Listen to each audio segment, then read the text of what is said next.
issue. The guy came in and said, I hit a deer, and they wash their trucks.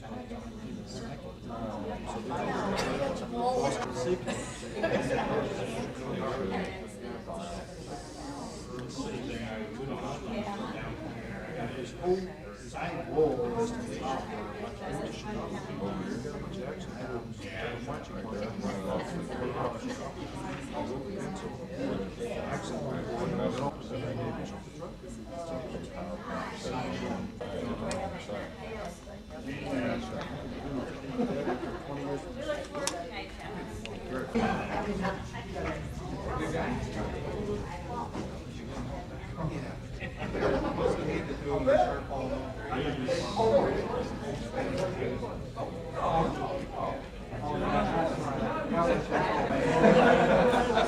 You've done it.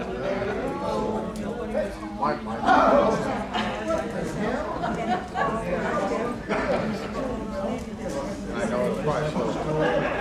Yeah.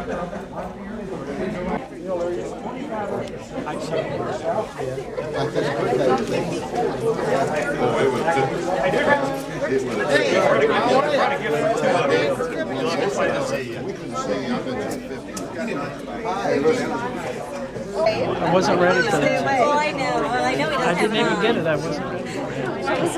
My brother Scott's wife, Jim Bonfield. He was Skeeter's trick or trainer. And they don't recognize it. Your history. We all do fun once in a while. Let's see one of those.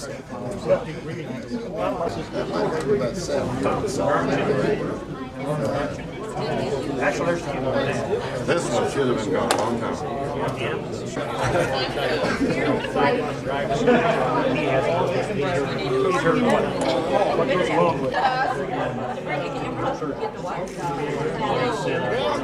You know, really,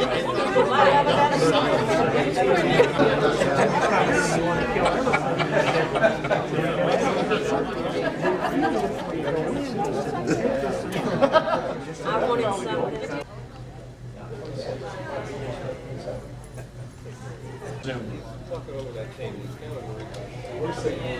50 is coming. You'll need a little help. Everybody can help. I think it's part of the all weight. I can't prove it. He's never worn them.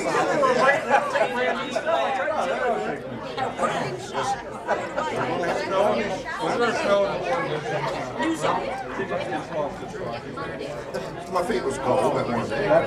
So you stayed home, you didn't want your I know. I slept with some As a matter of fact, I ate a cold.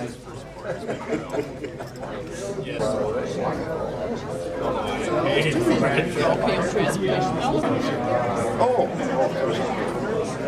so they made it as far as Plymouth. They were talking about and driving. Yeah, right. That's coming from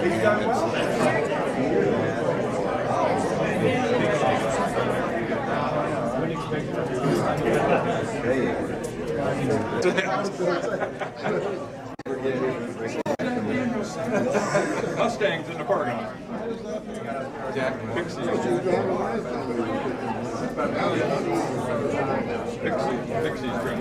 This scared I work here.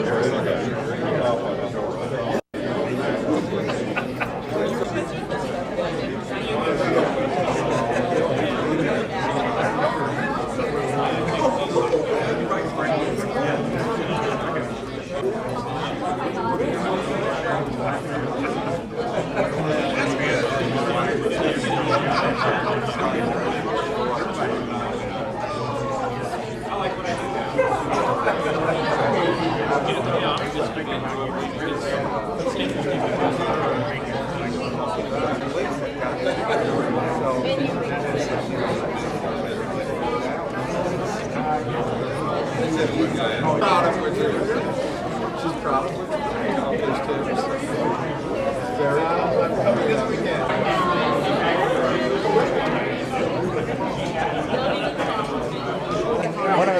What are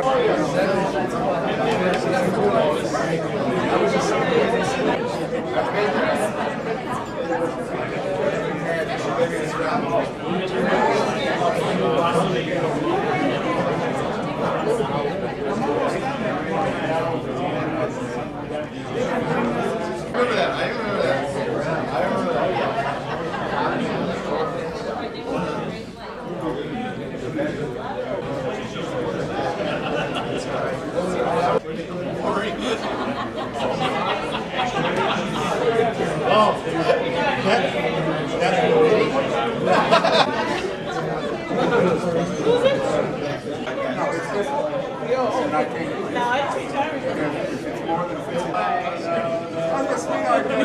don't mind. How are you? No.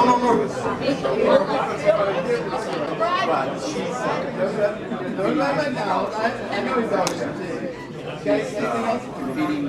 Hey, Bob. Hey, Bob. Hey, Bob.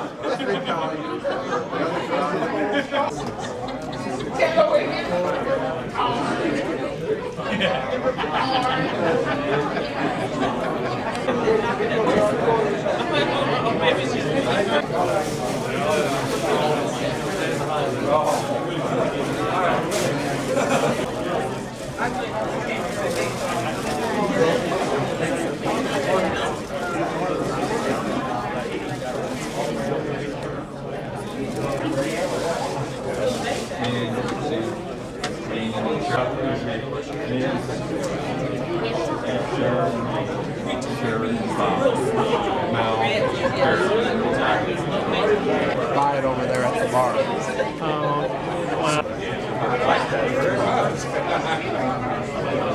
There you go.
You are not fair. You don't play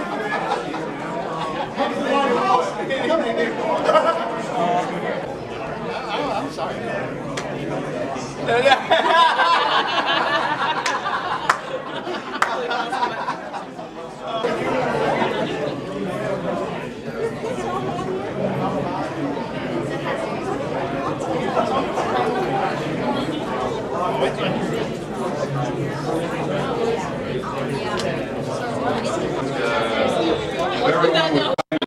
So we can get started.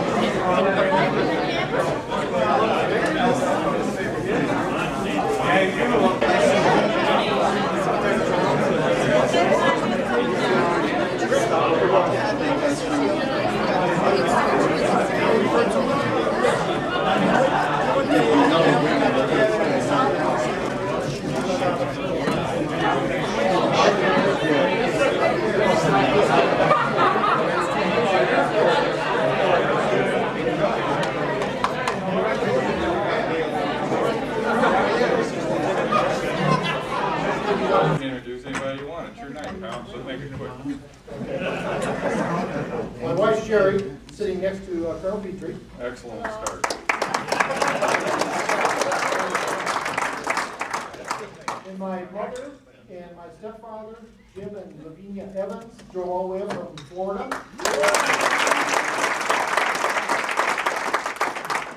My daughter Shannon and her husband Jeff Fisher drove from north side of Chicago.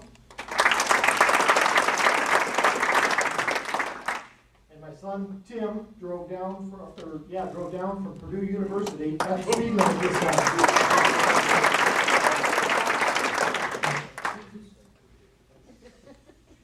Oh, I'm sorry. I was just looking at that table, I'm sorry. Mike and Chris Pluff, Chris, Sherry's sister, my sister-in-law, brother-in-law, drove from Ohio.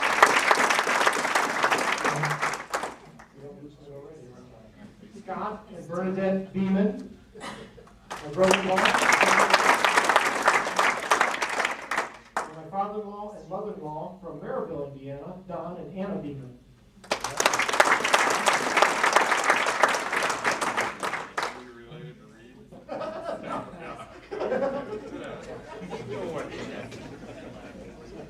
I would like to reiterate, while you're going through the line, or if you have a chance, please introduce yourself to this family. You're going to find out that they're a wonderful group of people. I'll kind of talk about that a little bit later.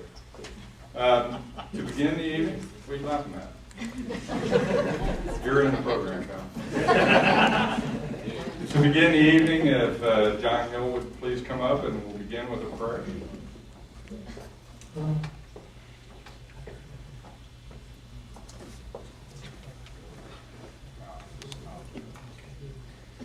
Okay, let's pray. Father, we thank you tonight for this opportunity to gather on this celebration of Bob and Sherry's life, and for Bob's career with our department, our family. We acknowledge you as the one who rules over the earth and over our state and land.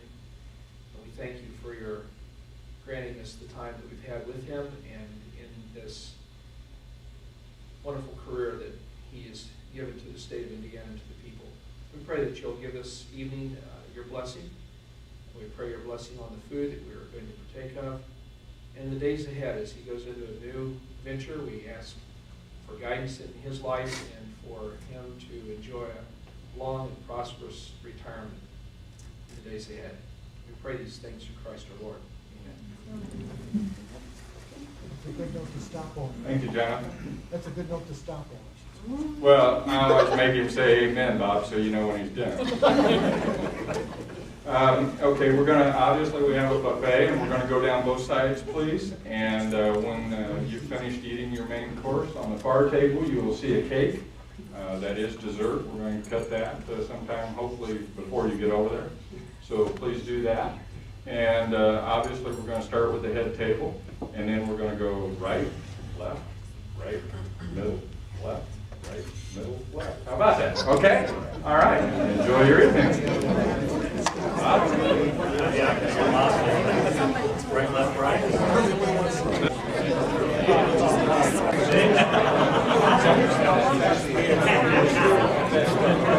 Right. Oh, there you are.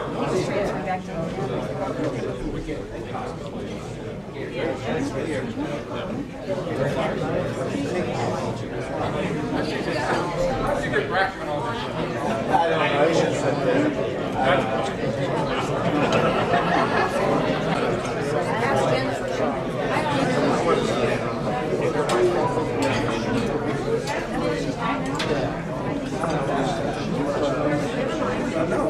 For like all of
To the necessity.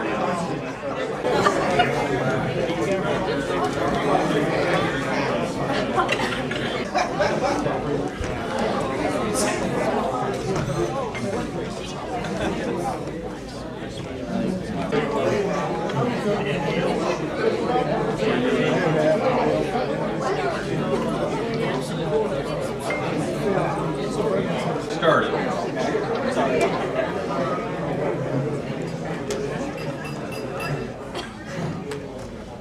A couple little things. The bar is still open, and it will be during the presentation. You may need a drink, I'm not sure. But if you want to do that, please help yourself. I'm getting ready here. As soon as the staple comes out, we're good to go. Well, when Bob came into my office several months ago and announced his retirement, he asked me to MC his party. And I quite frankly asked him if he was nuts. And he said yes. So no problem, here I am. But parties don't just happen without the assistance of several people, and I'd like to recognize them first. Scott Beeman, Brenda Wilson, Betty Parrott, and well, no, Guy Borff didn't do anything. Every time I talked to Guy, I ended up doing it. So Guy is on my list, and he's on my other list.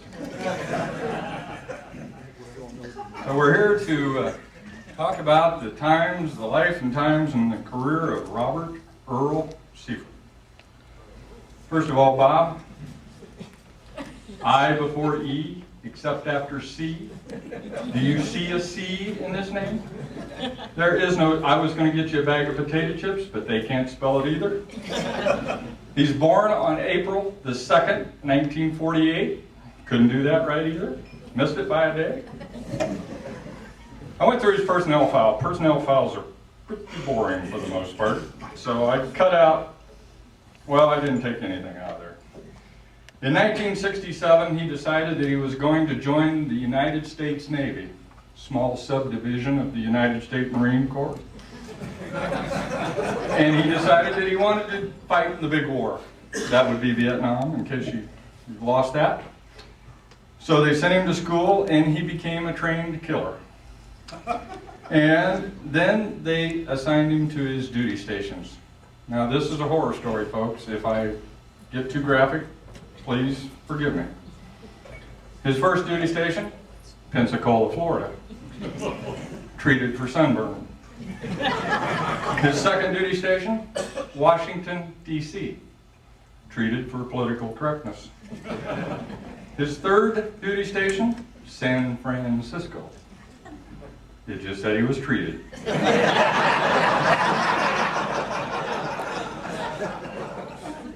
Then the horror came. Oh, the horror of it all. Hawaii. Treated for multiple pineapple cuts. Then he was sent to Iceland. Frostbite, obviously. The Navy is a terrible place. It really is. Except I know that his biggest assignment in the Navy was playing on the softball team. He had to go to the Navy, folks, because he and Sherry were starving to death. He worked for M&K Enterprises. Now that becomes important because it's M&K Enterprises, spelled I-N-T-E-R. Now, as most of you know, I spent a little time in Northwest Indiana, Lake County. In Lake County, most businesses that use the word enterprise and start with an I are run by the mob. That's what it stands for. I'm in the mob. Bob was a foreman, making $2.50 an hour, knocking down the big change. Went to the Navy. Bob says, we're in it now, honey. We got it. Annual salary, $3,580. Sherry sat down with a calculator. She said, good God, Bob, that's $298 a month, $74.50 a week, $1.86 an hour. Said, we're in for 4 years. Thank God there's 3 hots and a cot. After that, he catapulted himself right back into fame. He went to work for Kaplan Shoes, pantyhose salesman.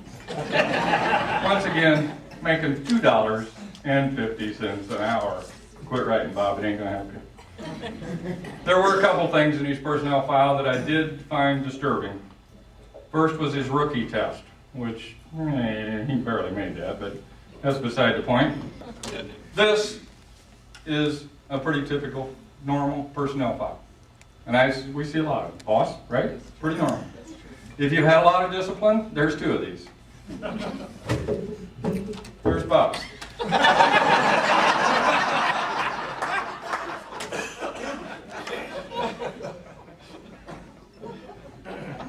He really has, and there are a couple serious moments in this program, and this is one of them, so try to pay attention. He has done some really wonderful things in his career. He won the Life Award for the most DUI arrests in his district or hometown or something. It was country. He went to the FBI Academy and graduated, and that's no small feat. I'm going to talk about that a little bit later. The 143rd session, December the 13th, 1985. I don't know why the FBI has to number them, but they do. They can't keep track of them, I guess. He was a coordinator for the Special Olympics torch run when the games were held in South Bend, Indiana. It was quite an experience for the whole family. It touched their hearts to be involved with the Special Olympians, and Bob will tell you that that was one of the greatest times in his career. One strange and final thing I noticed in Bob's file was over the last 2 years he received several outstanding letters of accomplishment, believe it or not, but they were all from the same source, all signed by the same guy, Kenny Cragen from the IMTA. For those of you who aren't aware of that, that's where Bob works now. It makes me think of when Bob first came down to headquarters to discuss becoming part of Motor Carrier. Jennings asked Bob what he thought about Motor Carrier. Bob thought that was a guy that worked out in the garage. He asked him if he had any experience in truck enforcement. He said, well, one time me and Pat Calkins out on US 30, we exercised a truck. I said, you better explain that. So while I had a car stopped, a truck driver stopped across the side of the road. By the way, this is a true story. Truck stopped on the other side of the road. The truck driver ran across US 30 and explained that as he was coming through Lake County, as he went underneath the railroad overpass, witches and demons had jumped onto his truck and he couldn't get them off. Bob said, no problem. I will simply transfer some of the good force from the state police car onto your truck. It will drive away the witches and the demons and they'll never come back. And this guy walked away smiling, got in his truck, we never seen him again. I think that's community policing. Ask him a couple other things. Where's the 5th wheel? Right after the 4th wheel. Michigan train, Lansing to Detroit. It didn't get any better after that. I'm going to let your mind figure out the rest of them. What's the bridge law? What's a way station? Motor coach, CDL, reciprocity, fuel tax, and portable crew. Finally, in exasperation, Jennings said, I think you'll do fine here at the headquarters, Bob. When the politicians started talking about family values, I did truly immediately think of the whole Seifert family, including the Beamans and the Evans. And I'm not kidding, folks. They are really a Norman Rockwell picture. They really are. In their lives, they are taught and they believe the one thing that many people say but don't actually truly practice, and that is family comes first. And I mean that from my heart. If you know these people, that is absolutely, probably the best statement I'm going to make all evening. Unfortunately, Bob's father, William, passed away early in Bob's life, but over the years I've heard him remember his father very fondly. Parents can never be replaced, but if Bob could have chosen his stepfather, he could have not done a better job. He speaks just as fondly of Jim. But with all families, they do have some problems to work on. Names, for one. As I pointed out, they can't spell Seifert.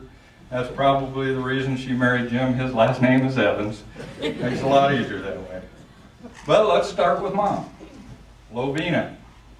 But that's not what they call her. They call her Beanie. Bob's daughter, Shannon. Can't remember that. They call her Mook. I don't even know why they call her Mook. But remember that name, you're going to hear it again later. And last but not least is Bob's own personal moniker, Skeeter. Once again, nobody has any particular idea why they call him that. My personal choice is he's about as annoying as a mosquito. But this has caused confusion over the years. We have actually seen people run up to him and you could just see the wheels grinding trying to think of the name Skeeter, but it just doesn't come out that way. He's been called Skiders, Scooters, Spiders, Speedo, Slimy, Skippy, Slamo, Stupid, and Squeezy. So you kind of get the idea there. These family values run deep, but they have serious complications. For example, Timmy's first day to get on the school bus. Sherry stood at the end of the driveway and cried, and cried, and cried. And I'm not exaggerating. I'm talking big crocodile tears. This lady had a pool of water beneath her feet. And I said, Bob, why is she crying like that? Doesn't she realize they're going to bring him back? Bob said, that's why she's crying.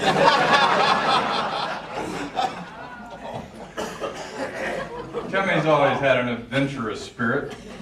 One time, true story, they're driving across US 30. This lady blows through the intersection. Bob, being the highly trained state police defensive tactic driver that he is, he T-boned her. Took her right out. Car spins around in the intersection. There's smoke and radiator and all kinds of things. And all Timmy said is, wow, Dad, let's do that again. Didn't you? But family values can be hidden by behavior. And now we're going to show you some unusual behavior that they have been involved in over the years. I'm going to reference several of the issues that you're going to see, so please watch closely. Hopefully it'll work, Scotty. Maybe not. Hey! Well, the formative years. Second one, Seifert, you call that a horse? This is a horse, and my son, fast like wind. Sorry about that. The 60s. Isn't that nice? Yeah. Really, Sherry, I won these. Really, I did. I cheated, but I won. Just pin the damn thing on, Sherry. They're all watching. Check that hairdo. Not that Bob was confused in his career, but the next one, what the? Shannon was helping Bob one year in an inspection, and when Captain Sheets looked in the back, he said, Bob, why are these 3 small piles of sand in the back of your trunk? That's true. That's Bob outside the dugout trying to figure out what to do. That's me inside the dugout telling the kids what to do. The only kid in the middle not paying attention, Timmy Seifert. This is Bob saying, I don't know what to do, Timmy. Hell, I never thought you'd get to 13. I should have named him Tiger, not Timmy. The next 4, Ben Hogan from the left, Bob 3-putt Seifert, John Daly, and Chichi Rodriguez.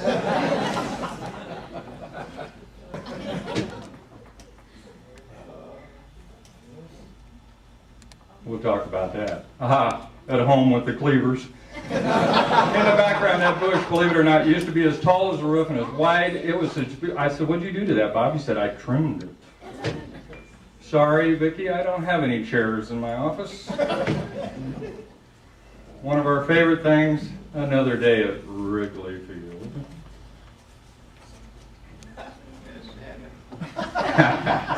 Yeah, she's really into it. Only took him 27 years to get this far.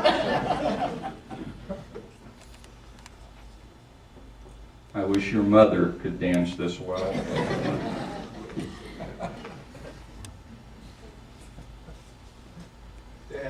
And Santa Claus.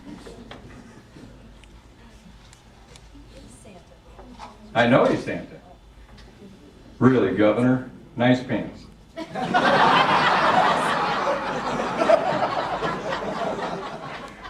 Well, Seifert, do you think the problem could be you don't have a cylinder in the gun? Jeez. Larry, Moe, and Curly. That's back when we had hair and waistlines.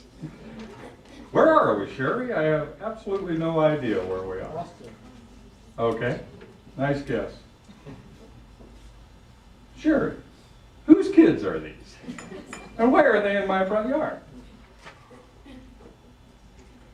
One of my favorites, the Victorian era.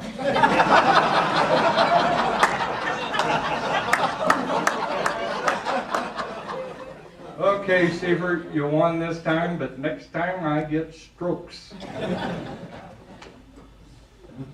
The proud grandfather, and if you don't think that young man comes by that red hair honestly. Sherry, who are these kids?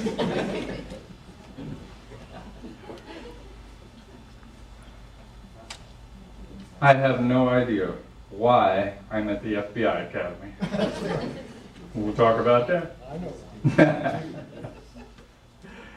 Between Horace Wright and Bob, they got 307 drunks. Bob got 2. Mr. Seifert, my dad says you're not really a policeman and you cheat at golf. A thorn arose, you figure out which side I started from.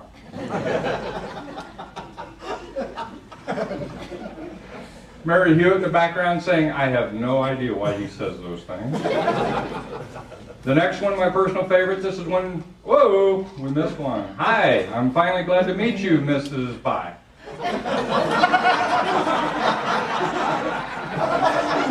Seifert, you sure there's shells around this thing? What happened to my favorite one, Scotty?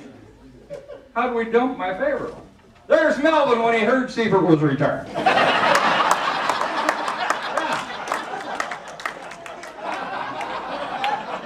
Isn't he cute? I really think it's constipation. Thank you, Scotty. That was painful. We got through that. All right. Bob finally graduated from college, as you've seen there. And so as a gift to himself, he announced to Sherry that he was going on a golf trip with her father. This is the first time that he had ever taken a trip without the family. But something was bothering Bob the whole trip. He knew that he was being considered for the FBI Academy. And as I pointed out earlier, this is no small feat. This is 3 months away from home, intense studying. I already told you it took him 27 years to go through college. So he pondered this dilemma the entire trip. Well, unbeknownst to him, while he was gone, I received this rush package from headquarters that had to be filled out and rushed back like yesterday. So I called Sherry in a panic and said, hey, we've got to fill this thing out. We got all kinds of forms in here. We got to find his birth certificate. We got to find his DD-214 and his military separation papers. We got to find all this stuff, fill out all this paperwork. So we rushed over to his house that night, and Sherry and I, we finally got through all this stuff. And then the final moment came when we tried to decide who was actually going to sign his name to this form, because I'm pretty sure that this is a federal offense. I said, not me. Sherry said, no problem, I sign his name to everything anyway. No problem, we signed it off, it went. Bob comes home. He's absolutely exhausted from this trip because he's been agonizing over what to do about the FBI Academy. Immediately announced to Sherry upon his arrival home that he'd made a decision about the Academy. He's not going. Sherry said, oh yeah? Yes you are. Delaney and I forged your name and by God, you're going. And he did. Time out.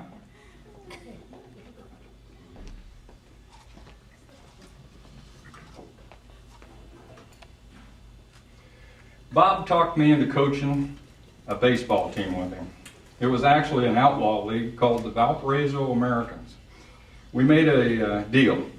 I would yell at Timmy, he'd yell at Ryan. Worked out pretty good. Except, we got into the semifinals. Look, we were a pretty ragtag team with 2 coaches with limited ability and knowledge. Well, that's how we were listed in the program anyway. But here we are, we're in the semifinals with little to no chance to win. This is true. The number 2 team in the league is who we're facing. We really look like Tom Hanks in the movie A League of Their Own. Well, I'm not saying that Bob bailed on me, but he had to work. I was coaching the semi-championship game alone. Late in the game, believe it or not, we're ahead, and the other coach is beginning to panic and get nervous. He's pulling out all the stops. His son, a bruiser of a kid, now they're 6, 7 years old, but this kid, I'm not kidding, 6'8", 230. Well, that's what he looked like to me when he got in the batter's box. I could feel the breeze from this kid's warm-up swings. Well, I knew that he was a pole hitter to left, so I put Timmy out in left field because, very honestly, Timmy was an excellent baseball player, and I knew that he could catch the ball if I could just get him in the right place. Well, as he got out to left field, he was too far back. So I said, Timmy, move up. And he did. And I watched the batter. Whoom! He swings at it. Fortunately, he misses it. I look back up. Timmy's back out now. I said, Timmy, I told you, come in. And he does. Looked at the batter. Fortunately, strike 2. He missed the ball again. I look up. Timmy has moved back out. Now I'm losing my sense of humor. I said, Timmy, move it in. Get in here. I told you, get in. And he did. But this time, I didn't watch the batter. I watched Timmy. It was clear to me that Timmy was not looking at me. He's looking over me. I look up, and at the top of the bleachers is Sherry going. This is true. I said, Sherry, if you want to coach this game, get out here in the dugout. Timmy, get back in here. Lo and behold, he hits the ball. Dick the Bruiser. Left field, Timmy moved 2 feet, caught the ball. And I looked at Sherry. She was quiet the rest of the day. And by the way, well, she said, I doubt that. I was being nice. By the way, we won the game. We did. We went to the championship game. And of course, Bob was able to come back and manage this championship game. We got our butts stomped.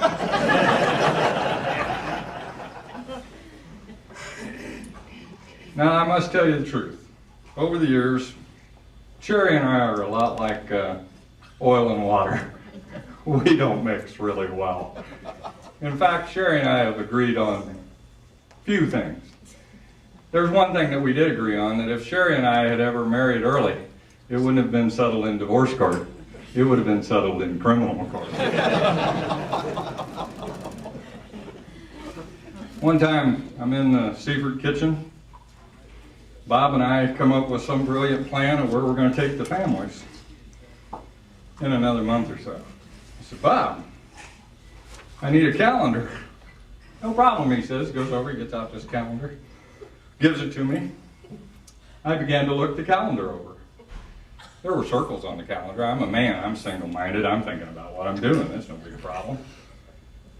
All of a sudden, like a bolt of lightning, Sherry flies across the kitchen, rips the calendar out of my hand, and announces to me, Bob's not even allowed to look at that calendar.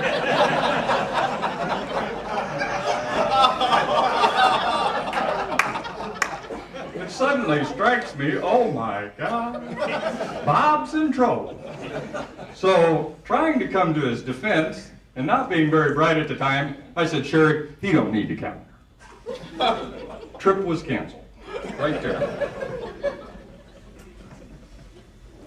The next story I call The Cat. The cat was named Furillo. It was the 80s, Hill Street Blues, what can I tell you?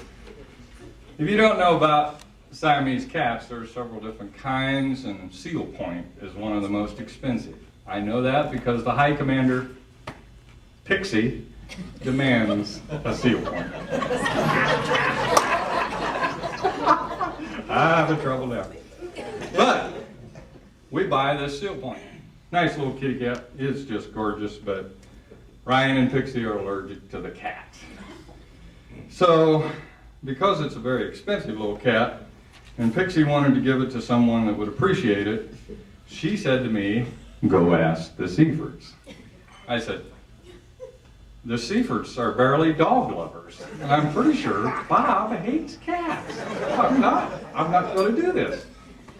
Yes, I am. Off I went. Well, long story short, we offered them the cat? The answer was, we'll think about it. It took about a week, several Seifert family meetings with the kids lying and pledging to help feed and take care of the cat. So finally the answer came, we'll take the cat. So we arranged a ceremonial delivery of the cat. The entire grieving Delaney family, fixing the kids because we were giving the cat away, and me because I could see $150 scurrying across the floor, leaving me forever. Now, I'm not exaggerating this part, folks. This is the God's honest truth. I no more set the cat on the floor, and the cat immediately made a decision. I hate Bob. It's not a casual kind of hate, folks. We're talking Irish Republican Army going to the Queen's picnic kind of hate. At that moment, it became, let the games begin. The cat loved the rest of the family and openly showed its affection. Not Bob. It would go out of its way to avoid Bob. The more that Bob tried to love the cat, the worse it got. So the cat became banished to the downstairs bathroom. Then the real fun began. The cat would wait until Bob would come by the bathroom and then jump into the litter box, hang his rear end over the edge, and do his business right onto the floor. Needless to say, didn't he? Yep, okay. They couldn't figure out how in the world this was occurring. Well, they faked leaving one day and set on stakeout. Sure enough, pretty soon the cat would bat one of its little treasures right out underneath the door, and then another, and another, and another. So Bob, thinking that he would outsmart the cat, snuck over.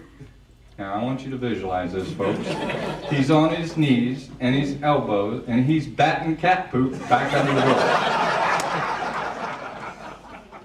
Figuring out, the cat would go nuts trying to figure out why this was occurring.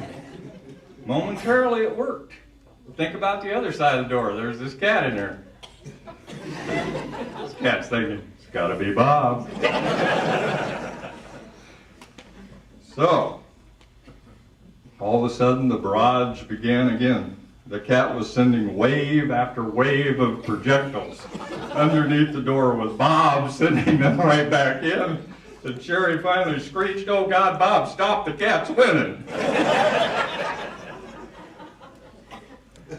Well, if you think this story's over, wrong.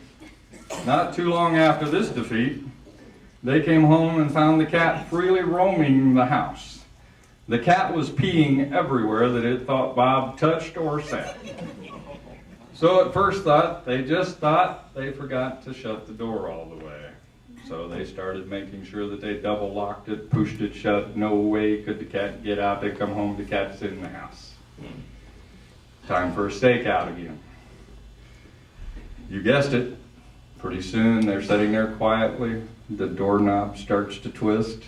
Pretty soon it starts to twist pretty violently. And you guessed it, that cat unlocked the door and jumped out, and the first thing that cat saw, Bob. Now I'm telling you, years of cat therapy wasn't going to fix that. Bob went to a friend of his, Warren Davis, who was a veterinarian, went to our church, and he sat down with the cat, or sat down with the cat, sat down with Warren. Cat wouldn't get near him. Sat down with Warren, and he told this story to Warren about all the things that had happened with this cat. And this took about an hour. And by the time he was done, Bob says, "Warren, what do you think? You know, is there any serious psychological damage occurring here?" And Warren said, "Well, let me think about it a while, Bob." He finally said, "You know, Bob, I really didn't train for this, and I'm not really sure that I'm qualified to say, but I think you are going to be okay." Well, Bob finally announced to us that the cat had found a new home. And while he assured Pixie and the kids that the cat had new, wonderful owners who loved it. So Bob, come up here for a minute.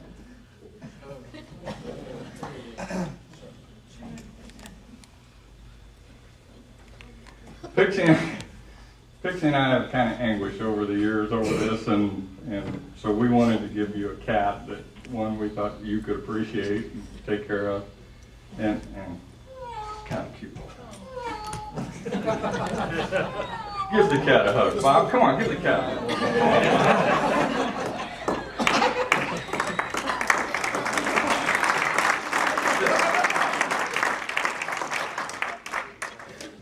For many years, several families would get together and trek off to the Holiday Inn in Warsaw. So the picture up there. And we felt that it was safer for state policemen in a somewhat intoxicated state to drive the elevator home than the police car. Timmy and Shannon. Stand up for a minute. Timo, stand up. It is really hard for me to believe that I used to hold these two over my head in the swimming pool and throw them as far as I could. Sit down. You're done. And oh, by the way, for Bob Holland, Purdue, that was fun. But anyway, I would do that. Well, with Shannon being the oldest, she was the babysitter. We would get two adjoining rooms, open the doors, provide pizza, potato chips, cookies, crackers, drinks, anything we could to keep these kids entertained for the evening while the adults went downstairs to eat dinner and dance the night away. When we would show up at the Holiday Inn on the third year, the cleaning staff would openly weep. Bob decided we needed a password so that Shannon would know that it was us returning. So we chose the password Mook. I'm telling you, I have no idea why this kid's name is Mook, but it is. No one else had ever heard it before, and Lord knows, no one knows what it means. So picture this. It's 3 in the morning. There are 3 unnamed males coming down the hallway of the Holiday Inn, continuously doing the Three Amigos salute. If you're not familiar with that, Bob will demonstrate it after the party. When we arrived noisily at the door of the Citadel, knocking on the door, Bob receives the appropriate challenge. Who is it? Bob proudly, and this was a feat, Bob proudly remembering the secret password says, Mook. Long moment of silence. And Shannon's response was, Mook who?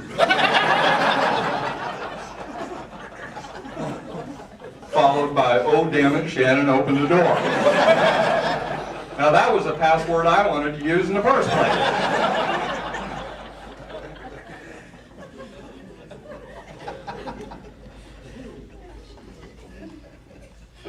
Very seriously, it has been my family's honor to have Bob and Sherry as our close friends.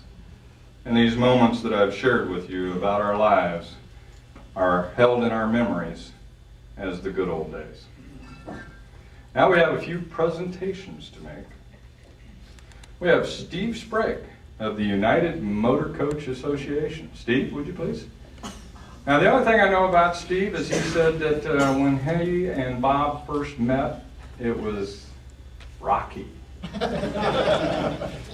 can't be the only one, can I? Yes. Wasn't it with you too, Sherry? Look, in a lot of ways, I feel like a stranger here. I only recently, in the scheme of things, met your honoree. But I can tell you that it was somewhat momentous. Let me get this out of the way. I'm from Washington, and I'm here to help you. I figure I'm going to be the only one that's going to walk in with that line. And if anybody can help understand the professional Major Bob Seifert, I think probably I can. I did have, by the way, when I heard that there was a retirement event being planned, I had a very nice comments about how greatly he was respected in the motor coach industry, how close and dear we are to Bob, and how much we respect him. And then I thought, oh, hell, everybody in Washington lies, why shouldn't I? No, I really only ran into Bob a couple of years ago, and it was one of those occasions where he had a weapon drawn, and I'm from Washington, and I'm supposed to help somebody. There was a first occasion where some of the practices of the Commercial Motor Vehicle Enforcement Division, or whatever the hell it's called, were causing us a little bit of grief. And in our newsletter is called The Docket. It goes out twice a month. We seem to grab Mr. Seifert's attention with a headline that said, "Indy Witch Hunt." By the way, it really wasn't a complete loss. We did a little bit of a compilation of the stories that we have done in the docket, and I want to share a little bit of this for you. The first one, of course, the headline, and the masthead, the printer couldn't get the masthead on there in time. The headline for the next edition of the docket says, "Seifert retires, celebrations abound." And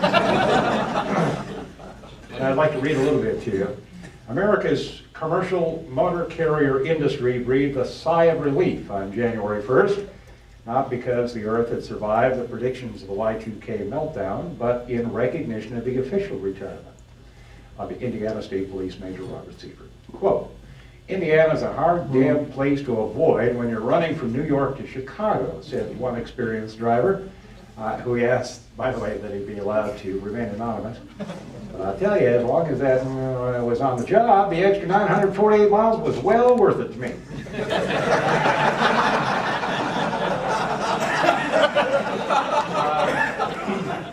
It did, as I say, it led to a compilation of stories. So I went back in the docket and pulled out probably the three most meaningful dates. The first one was the August 1st, 1997 story. You'll see how recent this acquaintance is.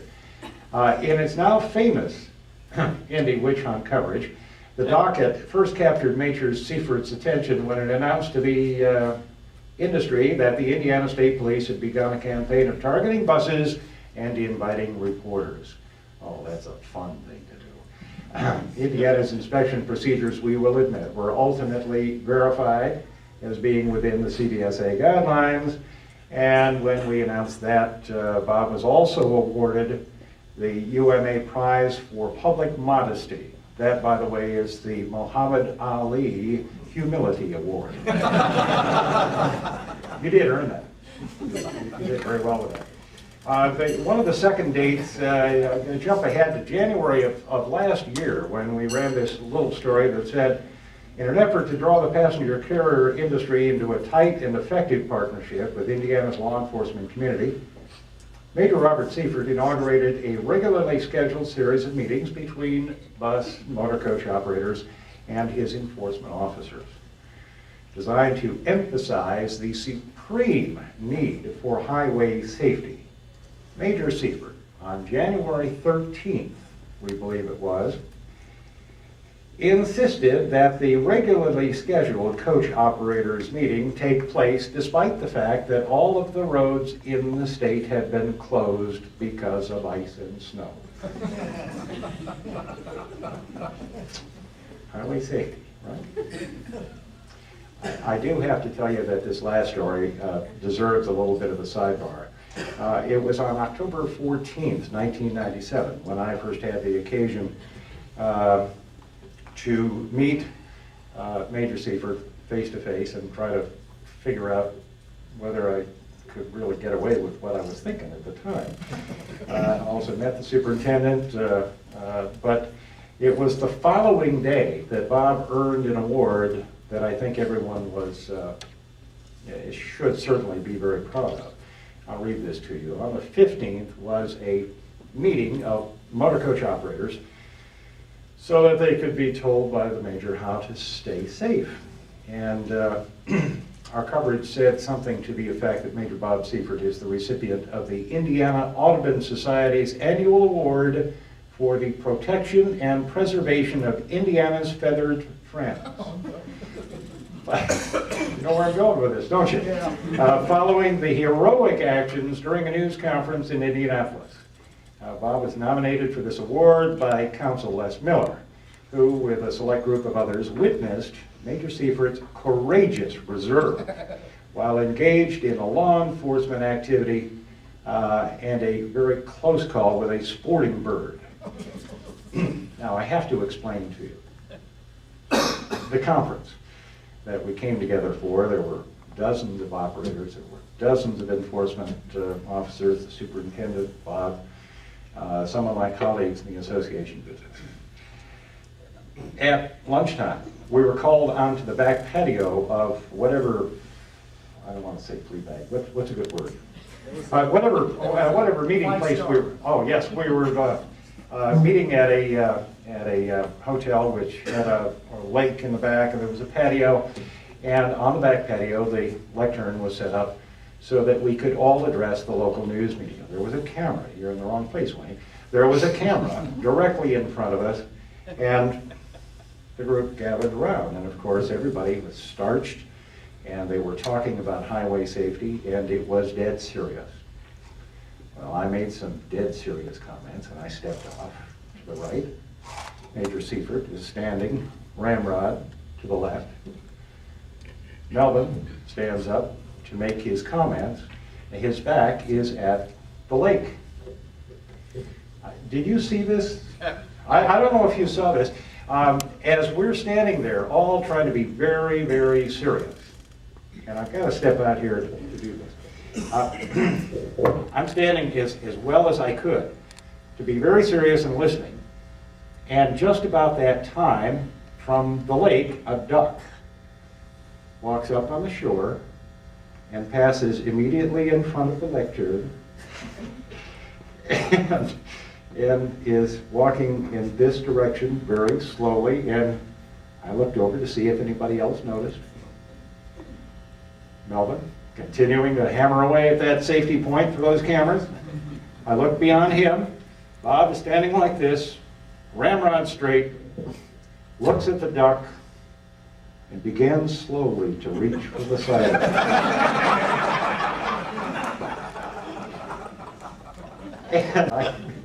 Melvin, did you know that he did that? Yeah, well, I don't know how you kept track either.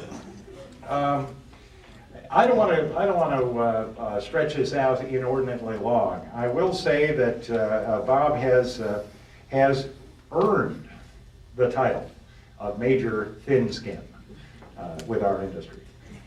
But you know, he's obviously got to be a very outgoing and a generous and a wonderful guy. How Sherry, frankly, I think your judgment has always been questionable, but you're great. Obviously, the family is great. There's got to be some qualities about him that most people in the room have missed over all these years. When you know all the answers, nobody asks the questions anymore. Wisdom is knowing the answer to the question, if Barbie is so damn popular, why do you have to buy friends for her?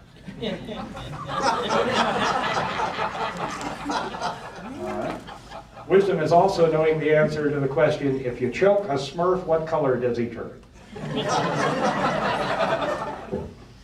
An early lesson that Bob shares from his traffic duty, when everything's coming your way, you're in the wrong lane. No job is so simple it can't be done wrong. And probably my favorite, as Bob leaves for his golf scholarship at the Indiana Trucking Association, is you can only be young once, but you can be immature forever. I wish you the absolute best.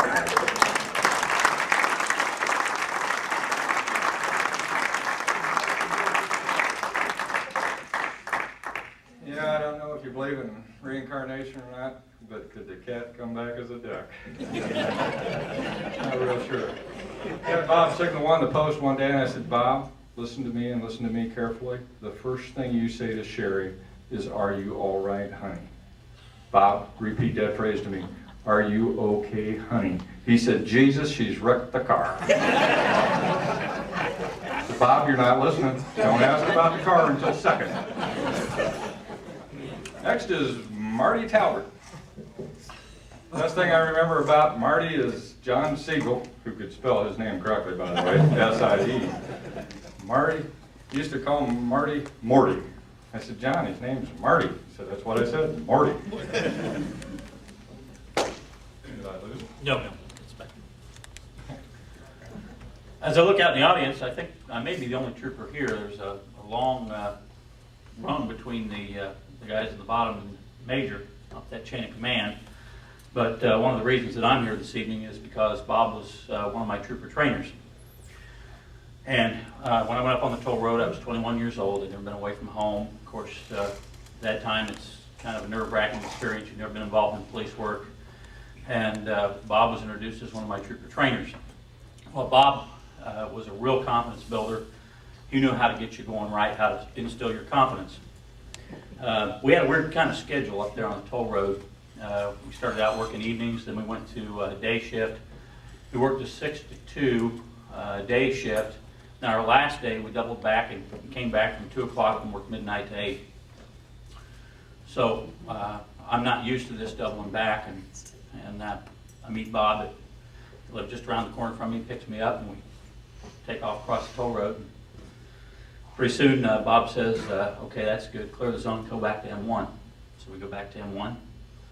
Next thing I know, Bob is undoing his gun belt, taking off his shoes, open up the back door, and he climbs in the back seat. Says, hey, learn your mile markers, go back and forth, make sure you answer the radio, wake me up if something happens.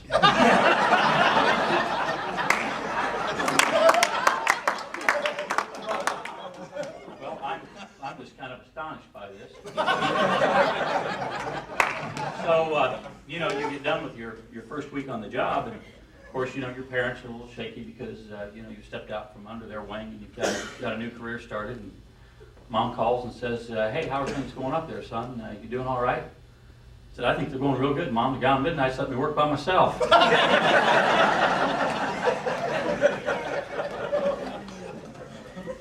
Well, the second week, I thought, well, you know, must have just been a bad day for Bob. Maybe tonight he'll stay up with me all night. Well, we cleared the zone, came back, got to M1. He takes off his shoes, takes off his gun belt. He says, this week this is an exercise in controlled braking. He said, if you brake and throw me off the back seat again like you did last time, he said, you won't want to read your evaluation. So, during that PO period, Bob did catch up on a lot of sleep. I do appreciate the fact, Bob, that you got up about 5 o'clock and went to practice with me. I didn't have to eat alone. So I kind of wanted to get something to help you out a little bit there. So.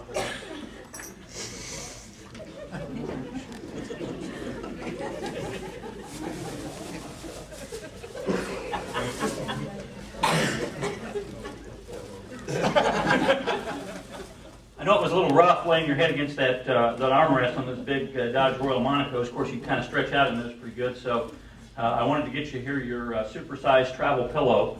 You can take it on picnics and vacation. It's excellent size for young children, great for reading TV and movies, and ideal for use in those out-of-the-way places.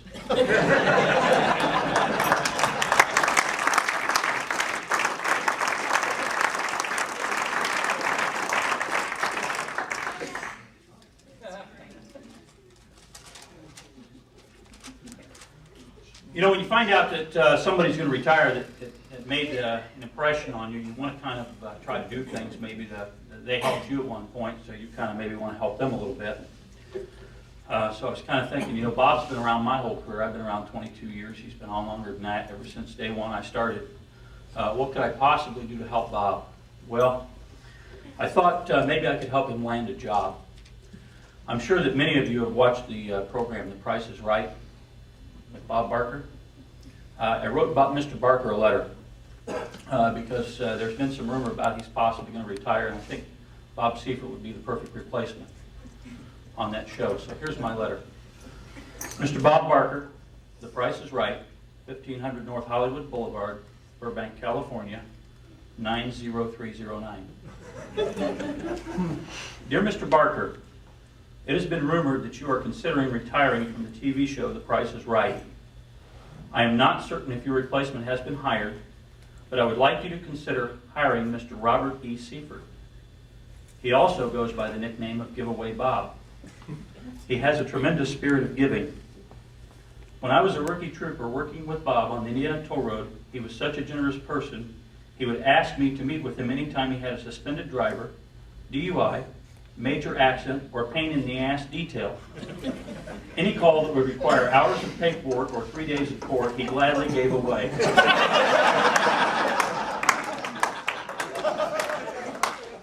He would be the perfect replacement for your show, as just like what's behind door number 1, door number 2, or door number 3, you never know what you're going to get with Bob Seifert. Sincerely, Marshal D. Talbert, Indiana State Police. So why am I here? Again, I don't see too many troopers in the audience, and it's a long way up that chain of command from trooper to major. But I'm here, Bob, because you treated me with kindness and respect when I first came on the department. You made me feel welcome as one of the newest members of the department. You tried above and beyond the call of duty to help me adjust to my first experience living away from home. You invited me over to your home many, many times for dinner. I spent many fun evenings over at your house. I played Othello with your daughter, Shannon. And I really did appreciate that. It made a very strong impression on me, and that's why I'm here this evening. Good times. You helped me make a box for my front seat. Do you remember that? I wanted one of those boxes that you had before we had the consoles down the center, and I still have it. Don't use it anymore because the cars aren't made quite the same.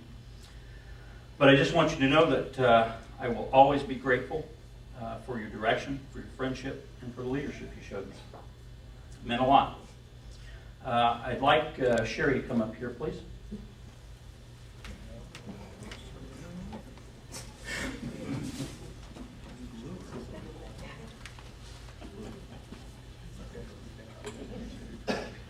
Sherry, you were very good to me too. I'd like to say that was kind of a different time in your life when you're first away from home. Bob invited me over for dinner. You always made me feel welcome in your home. You cooked some great meals.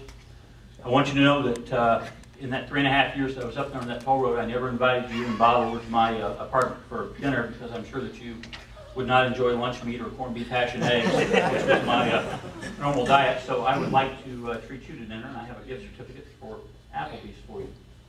I'm not a handshake.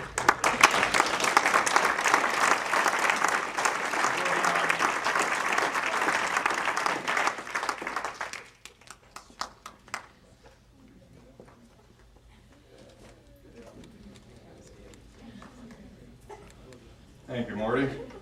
I want to know if he ever beat Shannon. No, nobody ever beat Shannon in Othello. She cheats. And who says that extra $100 a month on a toll road isn't money well spent? And from the Commercial Motor Vehicle Enforcement Division, Captain Thomas Melville, and I'm glad to know I'm not the only one that can't figure out what they're called anymore. Several months ago, the chaplain of the Indiana State Police invited the Motor Carrier Division to come and speak to the chaplains. And we went down to Franklin, Indiana, to the Methodist home. And while we were there, we took a tour. And down in the basement, Skeeter, you can come up here. Down in the basement is this gentleman who has a little wood tooling shop. And he makes things. And you can open this while I'm talking because it'll take you a little bit. I think Betty did it, and women do it with a lot of tape on it. We saw this little item there that we knew we had to get for Bob.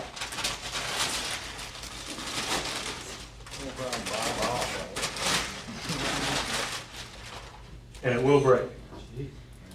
Knife? I don't care when. I'm always afraid somebody will take it away from me and hurt me. Oh, good, Bob. It's a whole box of these. Oh, sure. Now I'm going to have to clean it. This is from the Commercial Vehicle Enforcement Division.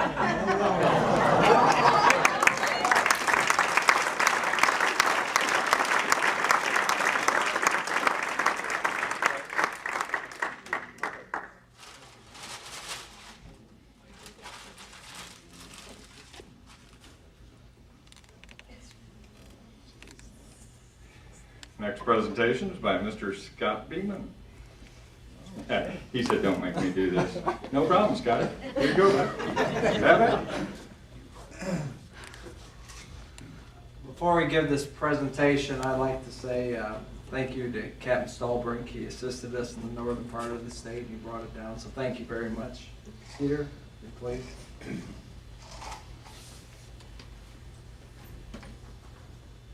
What we wanted to do is get a plaque put together with Skeeter's mileage pins, his shooting pins, years of service, and his picture on it. So I'm very proud that he's my brother-in-law, and I've always looked up to him, and I have to thank him for showing me the direction. I feel very fortunate to be a part of the department, and he's been around ever since I was born.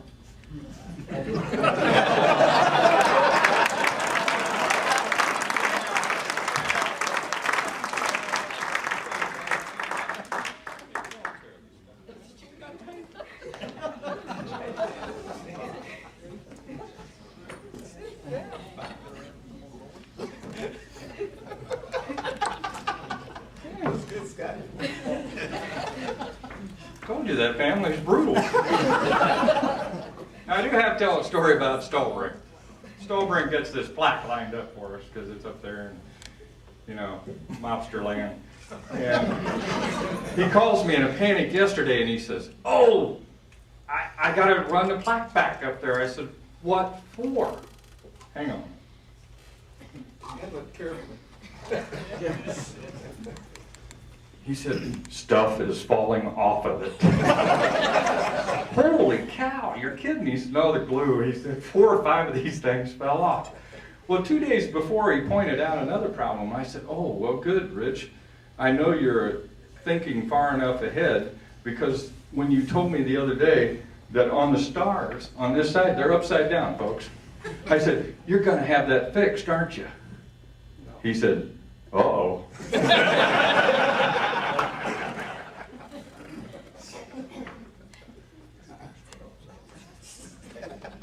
Jeff, your turn.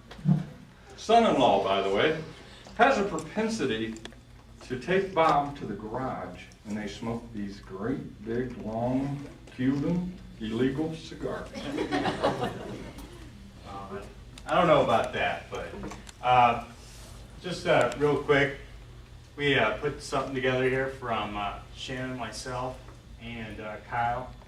And my father-in-law is, as everybody knows, a real world-class golfer. I mean, when I first went out with him, I was like, okay, should I be caddying or should I be playing? Because, I mean, he's just way too good for me. And, you know, just as something to show appreciation for not only what he's done here in the state police, but also to his new endeavors. We put together a nice antique club here. It says, basically on the plaque, Dad, congratulations on retiring to tougher greens. That's for you, Dad.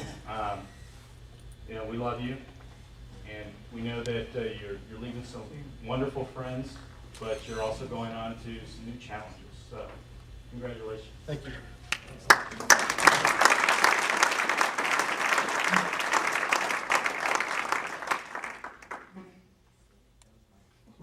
Particular reason this hat's here, Jeff?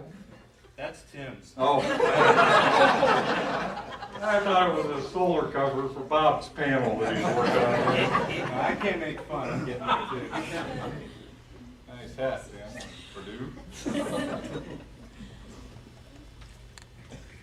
And speaking of Timothy, I understand you have something that you'd like to say.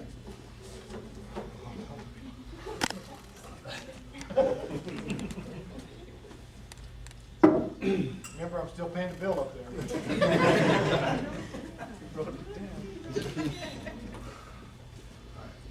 I'm nervous here.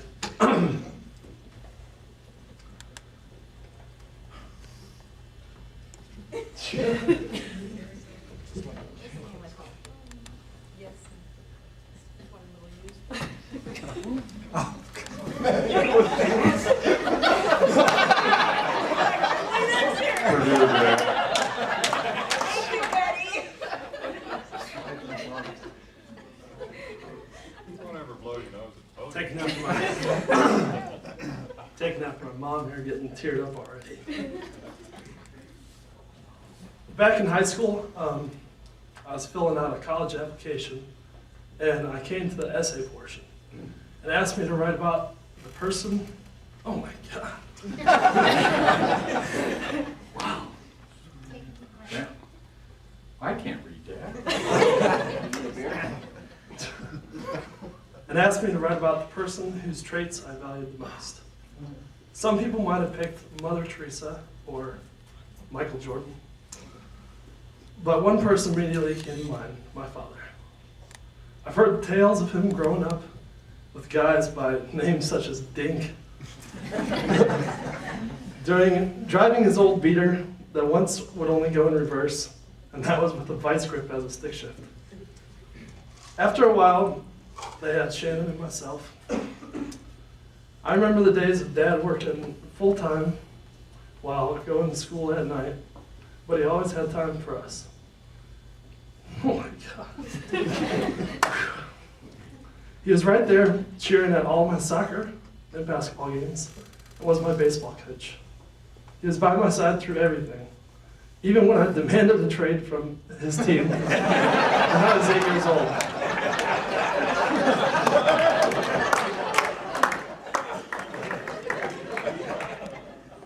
And as I've grown older, I've been told by numerous people that I possess a lot of traits like my father.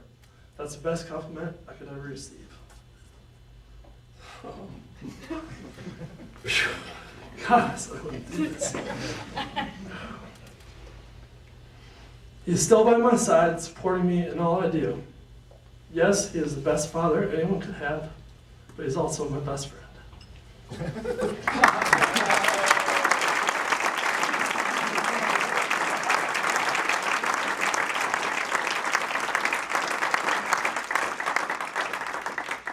You can't write them any better than that, folks. You thought this was easy, didn't you, Timo?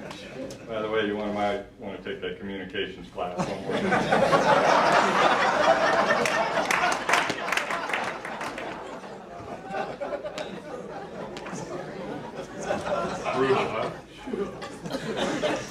Sam Maldonado. I can recognize Sam about 2 out of 3 times. Sam's one of our ISP combat pilots. Sam, I didn't think you meant tomorrow. Come up here, Bob. From the Alliance, I'll be glad to do this for Sam. Some of you may not appreciate this. You get the joke.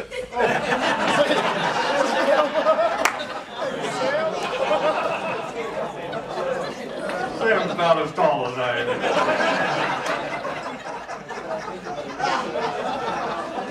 Yeah, I'll have to call him first thing in the morning. Here's a watch from the Alliance. Oh, Lord. Good luck. Don't put that on unless you can get on it. Okay. Coffee. Nice. Pen. Cool. The Alliance always presents, I thought they were kidding. They always present the retiree with a $100 check. Hey.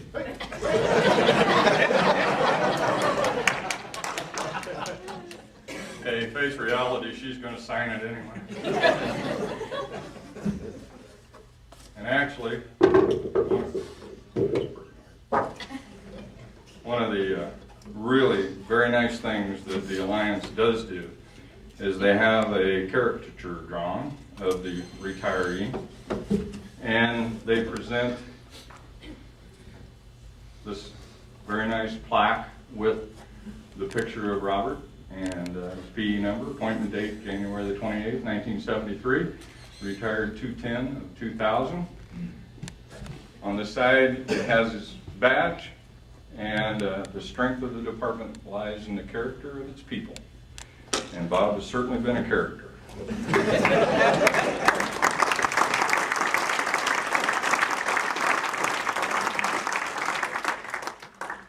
Good job, Sam.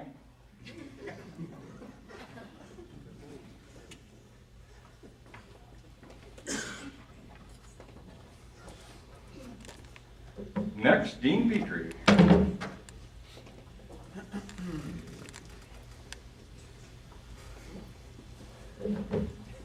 Sherry, this is for you before you come up here just a minute. I didn't really know Bob too well. I knew a lot about Bob, or I'd heard a lot about Bob, but about a little over 3 years ago when I became Bob's co-worker, and Bob told me on more than one occasion he was scared to death of me.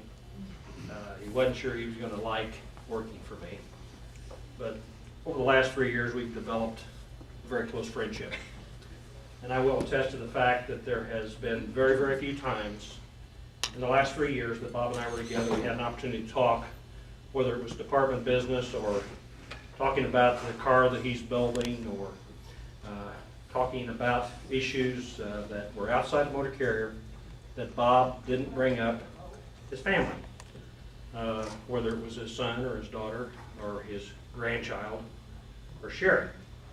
And when Larry mentioned a while ago that Sherry had wrecked the car when he was the district commander, I had an occasion about 8 or 9 months ago. Bob had this brand new Aurora, and he let Sherry drive the Aurora. He come into my office. No, I take that back. He called me and said, "You'll never guess what happened." He said, "Sherry wrecked my car." I said, "Bob, listen to me." I said, "Don't do anything. Don't say anything. Send her some flowers." He said, "You gotta be kidding me. She wrecked my car." I said, "Listen to me, Bob. Send her some flowers." He said, "You're serious?" I said, "Just send her some flowers." The next day he calls me. He said, "You're never going to believe this." He said, "I sent her some flowers." And I said, "Tell me about it." He said, "Well, it was a good evening." I said,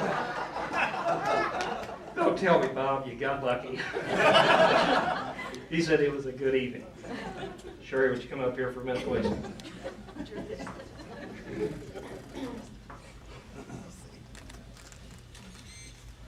Thanks for the flowers.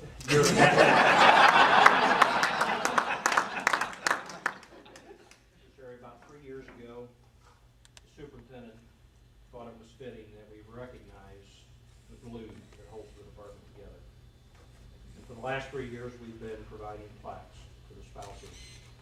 And in your case, I'm extremely pleased and proud to present you a plaque, knowing that the entire time that Bob Seifert spent on the department, you were there by his side. That because of you, Bob was able to do many of the things that he's done over the years. The spouses and the family are the glue that hold the department together. We appreciate the commitment that you have had to Bob and to the agency for the last 27 plus years, and we wish you both well in his retirement. Thank you.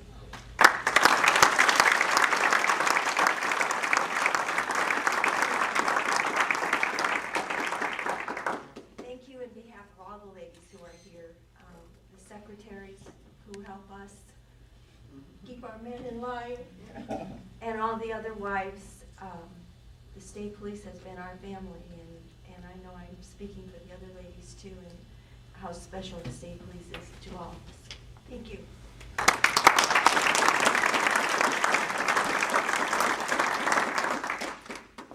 And as is in my house, it is in the Seifert house. Commander Sheriff. Trust me. The next presenter is Lieutenant Colonel Cody Johnson. And I must, Cody's not aware of this because I've had this stuff in my office, but quite frankly, Brenda Wilson, who was helping us with the program, Public Information Office, shot to my office this morning in a panic, realized they had misspelled Seifert. These babies are still warm from the laminating machine. Bob, would you come up? Perhaps you can wake up from the back of Morty's cruiser long enough to come up. I got my pillow. Listen, Bob, congratulations and everything. Before you leave, commercial vehicle enforcement has received a lot of equipment over the years, and special equipment under your direction. It's Melville's fault now if it's disappeared.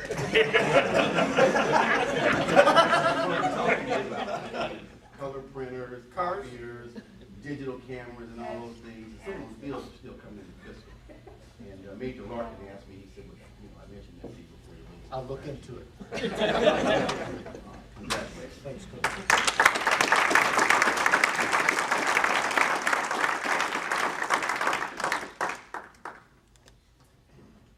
Colonel Don Brackman.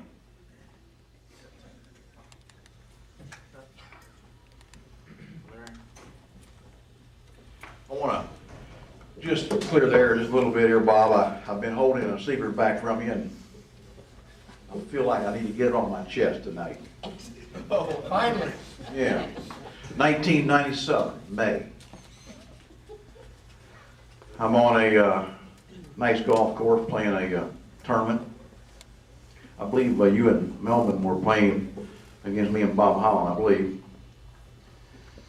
I hit the first shot and it went, remember, in the woods. First time it's ever happened to me. And it was an elevated tee. So I started to go back down the tee and they said, here Don, throw me a ball, you know my balls. I teed the ball up, said thanks. Hit it, it exploded on me. Just absolutely just exploded, scared me to death. Well, you know, young Melvin just laughing, and, oh man, just laughing and carrying on for 2 holes. Just laughed about it. 1998, August. On a par 3. Was teed up, getting ready to hit. Heard him in the background talking. Well, what do you hit, Skeeter? I'm in a 7-iron. What do you hit? I got a 6. Well, I got a 9. I'm thinking, I better get another iron. Go back, get my iron, come back. You know what happened? Boom! Ball blows up on me again. Just laughed, they laughed, and laughed, and laughed for 2 or 3 holes. 1999. They were playing together, and Melvin won a nice trophy. And this nice trophy, it was a great trophy. It was beautiful. He brought it, bragging about it. Probably the first trophy ever on his life. Just bragging about it, setting up. He come to office about a week later, because my office is joined the superintendent. He said, Don, my trophy's gone. I said, you're kidding me. He said, no, it's gone. You know where it's at? No, I do not know where it's at. Well, I won't tell you right now. I got the trophy. So it went on a week, and finally, you know, he said, Don, you know where that trophy is? I said, no, I don't. You want us to look into it? You want the BCI to work this case for you? We'll find this trophy. We went a month. Skeeter was coming in for a meeting one day. And they're in there, him and Mel, and they're talking, and I come in, I said, I know this is not a good time, but we have some photographs here I'd like to show you. And I got a photograph out and I showed it, and there's a picture of Skeeter's desk with his nameplate, Major Skeeter. In the far right corner of the photograph, you can see this trophy sitting on his desk. And then there's a close-up photograph. There's Sherry and the family, and there's this trophy. Melvin says, that's my trophy. I said, Bob, I'm actually disgusted with you today. And Melvin got all over him. Explain this. He just don't know what to say. But he says, well, is that your desk? That's my desk. What's his trophy doing here? I throw down a legal pad. Bob, won't you go ahead and just confess to it. Get it out of the way. He actually got the pen and started writing a confession. So that was my way of just kind of getting them back. Got both of them. You took the trophy. I did. I got the trophy. You know, there's a golf show coming up this weekend, and I think it's an appropriate time. Seriously, it's downtown convention center. Lots of great, all the vendors are there in the golfing world, and I have a coupon, discount coupon. It's a VIP discount coupon for the person, the bearer of this coupon, and one guest. So I think it's appropriate now to Melvin, invite you to go with me.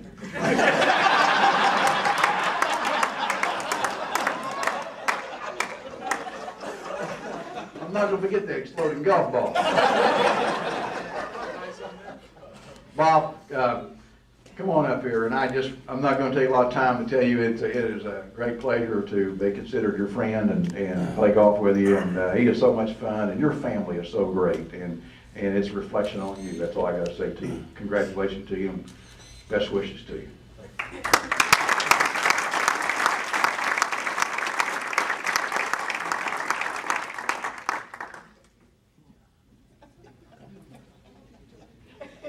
Now, I'm here to tell you, while that was a great story, that was very true. Very true. In fact, the first time that Melvin played golf with Seifert, he came back and he says, you know, you've known Seifert for years. I said, yeah. He said, you think he cheats at golf?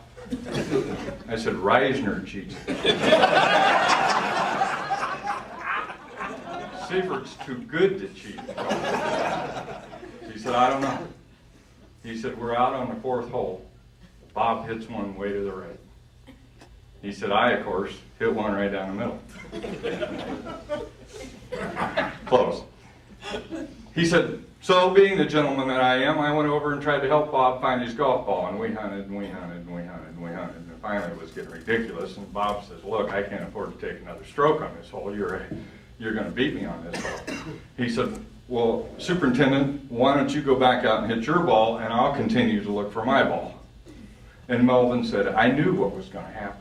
I no more got out of the tall grass. Bob announces, I found my ball. He hits it, hooks it, lands on the green, and puts it in for a birdie. And Melvin says, I know he cheated, and I just don't know how to confront it. And I said, well, Superintendent, how do you know he cheated? He said, I had his ball in my pocket.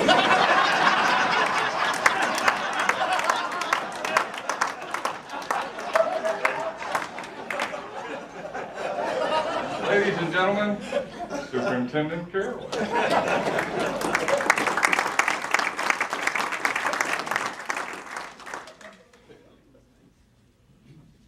Well, thank you all very, very much. I don't know where to begin. Everyone called him Skeeter. There are several reasons why his name is Skeeter. Obviously, his mother knows why. Let me just say the word, and then whatever image comes to your mind. Skeeter. I'm certain you're getting the grasp of it all. It's not the mosquito either. Come on now. You can figure that one out. He's been a great guy, a real good friend. I first met Bob, let's see, I was up in the tower, actually, what I recall. And there I was looking out in the tower at the Speedway, and here comes this guy sort of walking along the fence there near the track, and it just looked so out of place, you know. Usually when you see troops at the Speedway, they're always in a group, and here's this one guy just walking down the thing by himself. So I just picked up the radio and said, hey, troop, down, come on up to the tower. And so he comes on up to the tower, and it was just sort of in awe of it all. And I think that's really significant of Bob. You remember E.T., everybody remembers the movie E.T., and what was so special about the movie E.T., there's such, you know, the innocence of E.T. and experience all the things that the kids did when they found him. That's sort of like what Bob was. It was like, and he just began to soak it in. And I think that's what's been good about knowing him and his friendship. You know, the guy is 50 some years old. I kid him about that a lot, but he seems to be ready to experience something new and fresh every time, even though it may be passé to the rest of us. He just seems to be so willing to find that something new, and I think that's what's good about Bob. But his family's been great too. As a matter of fact, I've been sort of kidding them all these last couple of days to get information on Bob. And I really believe they all sort of banded together to keep Melvin from finding out anything about Bob. But you know, all those years of interrogation school did not fail me. I was able to find some things, and this is really important to know. You know, everyone, gosh, Bob has never done anything. Bob hasn't done anything. Well, I'm here to tell you I found some things out about Mr. Seifert that it's going to catch you all by surprise. And you'll recognize that he's not Mr. E.T. after all. Well, I found out from a very significant source that Bob's a fire starter. Didn't think I found out about this, did you, Bob? Bob started a fire in his house. Now, what's so significant about starting a fire in his house? Bob was smoking in the closet. It's not as significant of all those cigars that you probably smoke, and he's really got a real attachment to that. But that's not even half of it. I mean, you figure about now, if someone's starting fire in their homes, they're really on the road to corruption. And you're probably right about Bob. He was really onto the road to corruption. Why? He stole a car. Everybody's thinking, you gotta be kidding. Well, it was his sister's car. But he took it and drove it. And what's so significant about that was he was only 14 years of age. But that didn't show up on his application, certainly. I don't believe so. His engagement to Sherry, as I've learned from Dad over here, is that he really didn't have many girlfriends. No. Did you see that picture? I'm just kidding. No, I'm kidding. I think he and Sherry were probably made for one another. One way of that was that, as I understand it, Mr. Beeman only will allow individuals to date his daughter that were prim and proper. And Bob at that time had a old car. Mr. Beeman described it as a bomb. It backfired in the whole 9 yards. But he would only allow individuals to date his daughter if they're prim and proper. And he said never would he ever allow his daughter to go out with someone that came to the place who honked the horn. Well, you understand, when Bob was growing up, you know, hot rods and coming up to the new chick's house, honking the horn was kind of cool. Well, I think Bob did honk the horn, but nothing happened at all. Bob had to go up and actually knock on the door. And you can figure everything else happened after that. And I think they've been married for how long, Sherry? 31 years. Sherry, you should be applauded for that.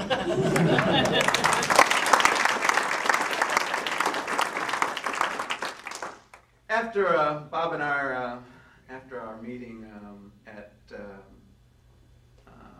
the Speedway, we were on interview committees, on recruit interview committees together, and got to know Bob a little better. A couple of things I really found out about him. He's really a kind of sensitive individual. You may not think that he is.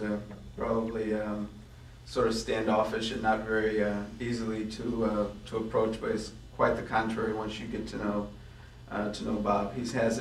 Has been explained already before. He has a great affection for his family. There hasn't been a time that Shannon and Tim were not spoken about. The rest of the gang is spoken about. In fact, I know about every sore, bump, and bruise Tim's ever had. If I hear about his teeth one more time, I'll scream. But that's how much your dad really appreciates all of you. When Kyle was born, I can't tell you how much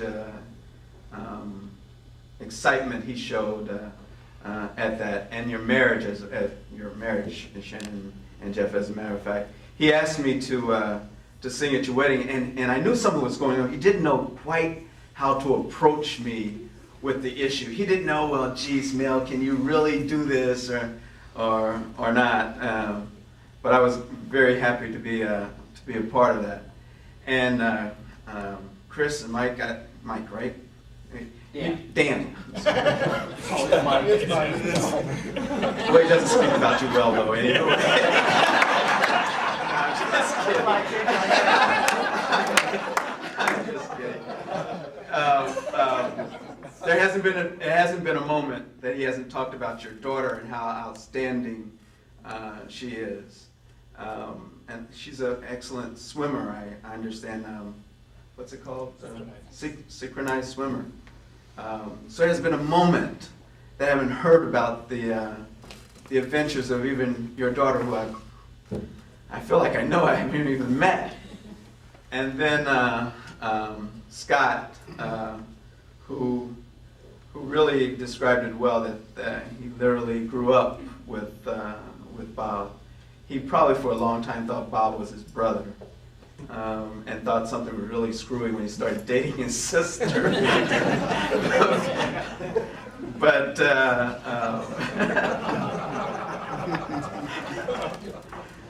up north, you never know what goes on. I'm sorry. He has a great deal of affection for you as well. And Mom and Dad, we call Mr. Beeman Dad. He's been on some golf outings with us a number of times. And this would be a surprise to all of you. You know that it was only here recently that we even got Bob to call Mr. Beeman Dad. Doesn't that really kind of catch you alive? But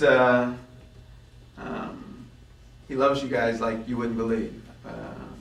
And that's what's sort of special about that when the Colonel began to talk about what Bob recognizes values and family. Now, from my perspective, I have to make sense of all those things, because as a superintendent, if you ever get close to someone, you're automatically tainted with something. The fortunate thing is that most of the individuals on the agency I have known for quite some time, and in my own way, I've considered it practically everybody, even in this room, very close friends. But in doing so, there's a stigma that comes with knowing the superintendent and being pretty close to that.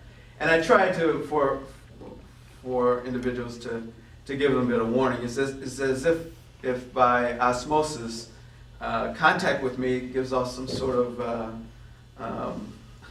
leprosy or some sort of disease, and oh Lord, we can't touch or be near them. But out of that, you know who your real friends are. You know who those individuals that will stick by you and do those types of things that it takes to get the job done, in the job and as well as the friendship. And think about it, how many of your friends do you really know what their middle name is? And how many of those real friends that you have are named Earl? You were doing so well. But it's so true. It is so true, and that's what's special about Bob and friendship. One story, we were out playing golf at one of the trips that we had taken, and as many of you know, I've only taken up golf for a short time, but I've become quite proficient at it. I've got a trophy to prove it. Anyway, I just got some brand new clubs, and we're out in South Carolina, and it was kind of misting, and in one of my power strokes, Yeah,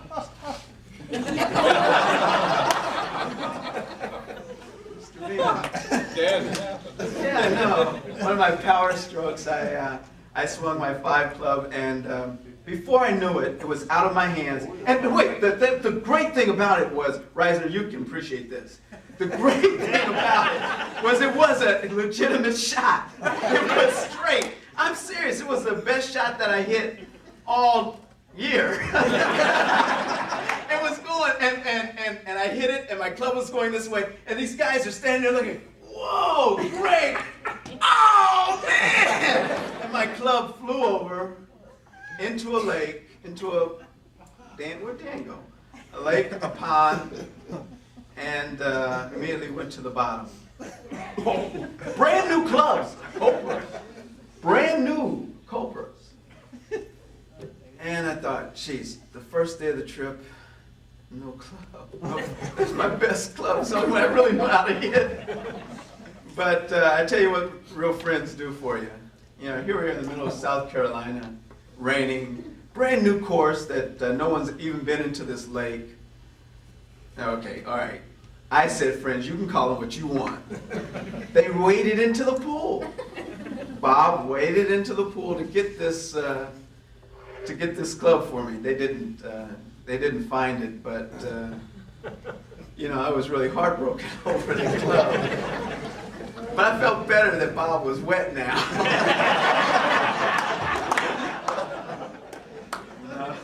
But he's great. He's great in that way, and he's kind-hearted.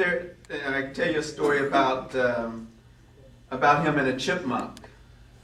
You know how they were underneath his house, and instead of you know, trapping it, what does Bob do? Puts it in a box, takes it out to a woods, and empties it. You know, lets it go. You know, you do to me those types of things. I think for a long time, Sherry thought that he and I were dating because we were going to the movies so much, and I was telling him all these types of things. Through his sickness, through all the changes of the job, Bob has been a real good friend. The other thing, and I just got to let you know, Bob is really cheap. Sherry, you don't have to do coupons anymore. Okay?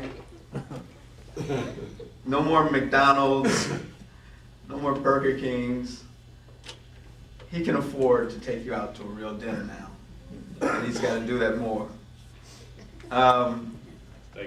Yeah, steak shake, no more. You know. Bob has been great, and I don't know, we're going to miss him around the place. We kid him a lot. We have a lot of fun with him, but we're really going to miss him. Bob, now with all these things that you've gotten, you can take down your state police memorabilia and put up other things that will indicate your new profession over in the Motor Trucking Association. Bob had this, I really think he really screwed us guys a while back. Bob knew he was leaving.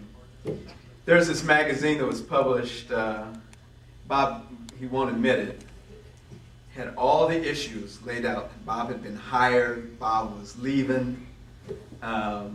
We found this magazine sitting over in his office, and he denied it up and down that he even knew that it was happening, but I think Bob knew all along that a change in career was in his future.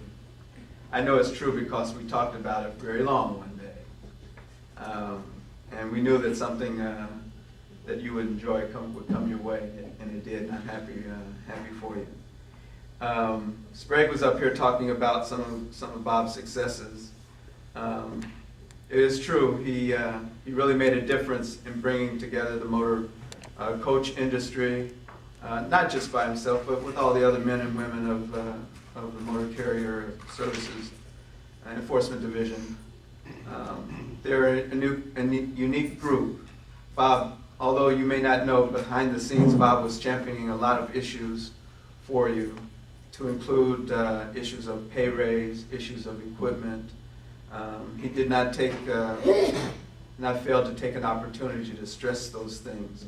And that's what's, again, what's good about Bob. When he focuses on an issue, he takes it to heart, and he believes in it, and he'll do his best to see it through.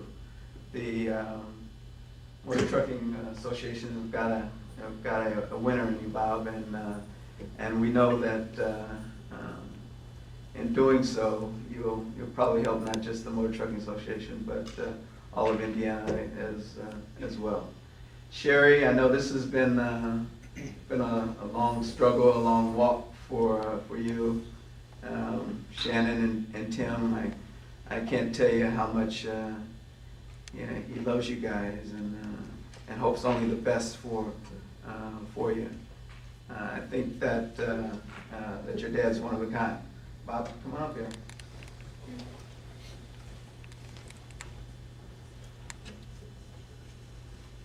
What typically do is present a resolution from the State Police Board and the department for the years of service. Bob serving from January 28, 1973 to February 10, 2000.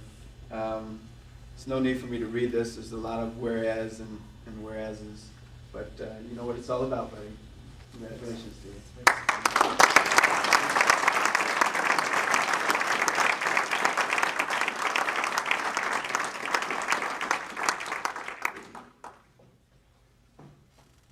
When Melvin took up golf, we kind of forced him back into the game about 3 years ago. The first time that they played, Melvin very seriously asked Bob, he said, now would you stand at the back of the tee block and watch my swing and tell me what I'm doing wrong? Melvin teed the ball up, off he went. He came back to Bob and he said, what do you think I'm doing wrong, Bob? Bob said, everything. And I wouldn't correct the superintendent, but I think a little clarity about the story and the club that went into the lake, and you must understand that it was, he said misting, it was really kind of a light rain, and his club was wet, and as all of you that play golf, you know, you partner up. He and Bob were in the same cart, so all of them took off down the fairway, but of course this cart with Bob and Melvin is now making a left turn, going over to the lake. And on the way over there, he said, Bob, what do you think we should do about my club?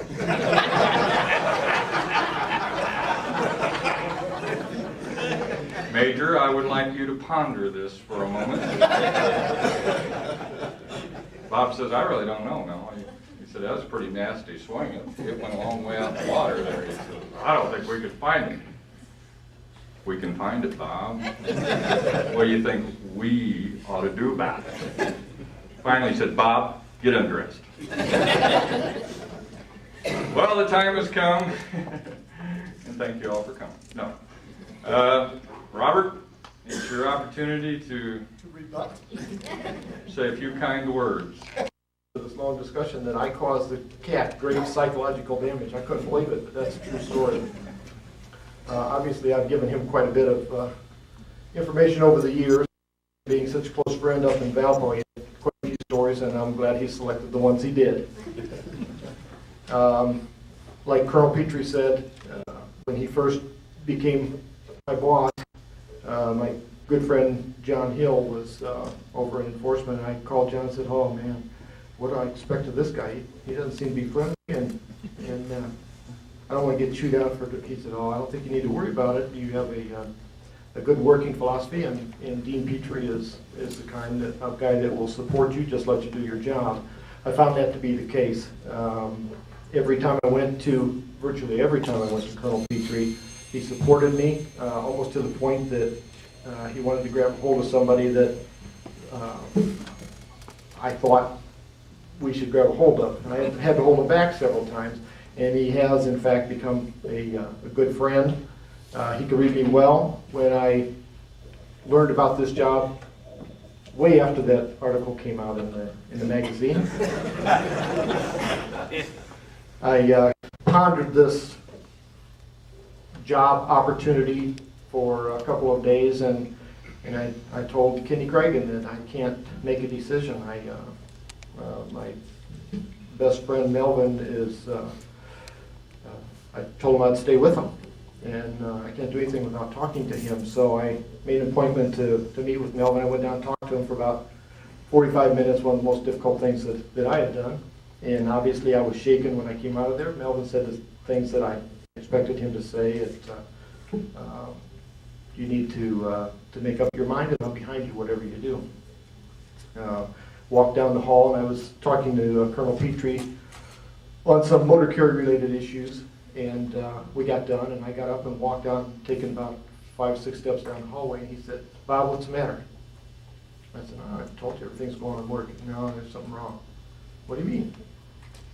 I know there's something wrong. Is it personal? I said, well, kind of. Is it job related? I said, no, not really. He said, what's the matter? I said, well, I can't lie to you, and since you asked me, I'm going to tell you. I've been offered a job, and I just don't know what to do. And I just talked to Melvin, and I think I know what to do. So I ended up spilling my guts to Petrie also. The point is, he could read me very well. That's how close friends we became over the 3 years that I worked for him. He says worked with him, but I worked for him. For 27 years, I dreaded this day. I'm not a good speaker. I am concerned about breaking down. I worked hard in that 27 years on this gruff exterior to cover up my inside. And I'm going to do everything I can to keep from breaking down. But at any rate, I wrote a speech. I had 7 pages, typewritten, bold, highlighted. And I thought, well, at least I could do is read this, and if I break down, well, no, none of those will come to help me, but somebody will come to help me read the rest of my story. So my good friend Melvin, I called him yesterday and said, hey, how about if we have breakfast? You want to meet? Yeah, okay. So we meet for breakfast, and we're talking about small talk and everything.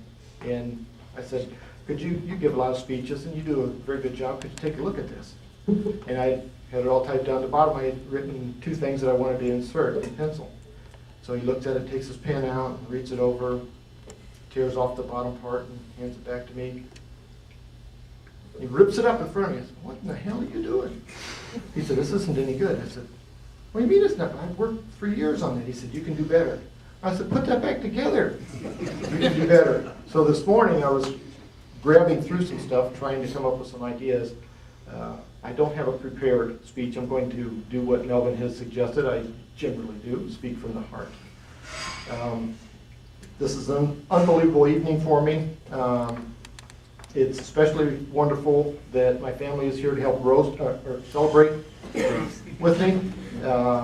Like I said earlier, my mom and stepfather Jim came up from Florida. My mom broke her pelvis around Thanksgiving and doesn't get around real well, but she said she was going to walk if she had to.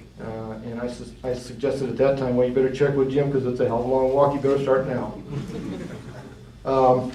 My wife, through this 27 years, almost 31 years of marriage, has always been there to support me. I appreciate her being with me tonight and through the ups and downs of the state police career.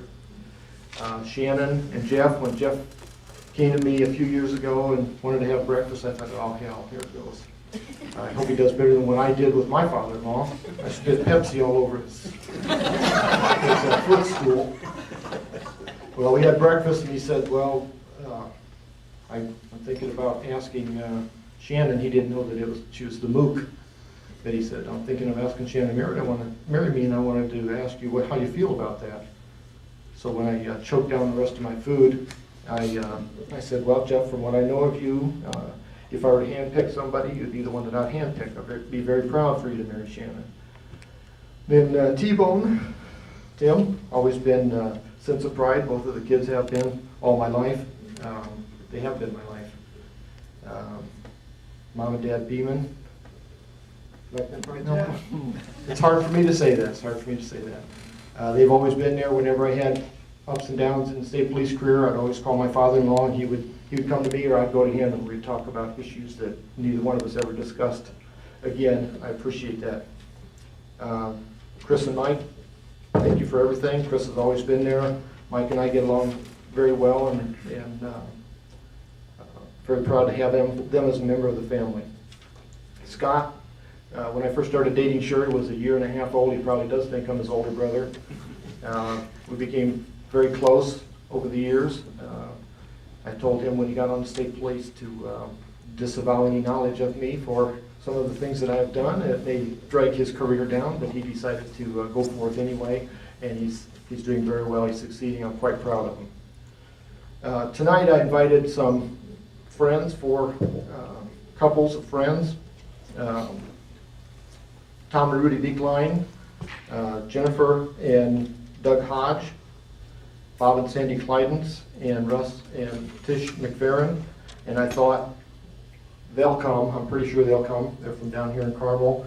And with my family, I paid for most of their dinners. I thought we'd at least be able to fill up one table. There's quite a bit more people than what I thought would be here tonight.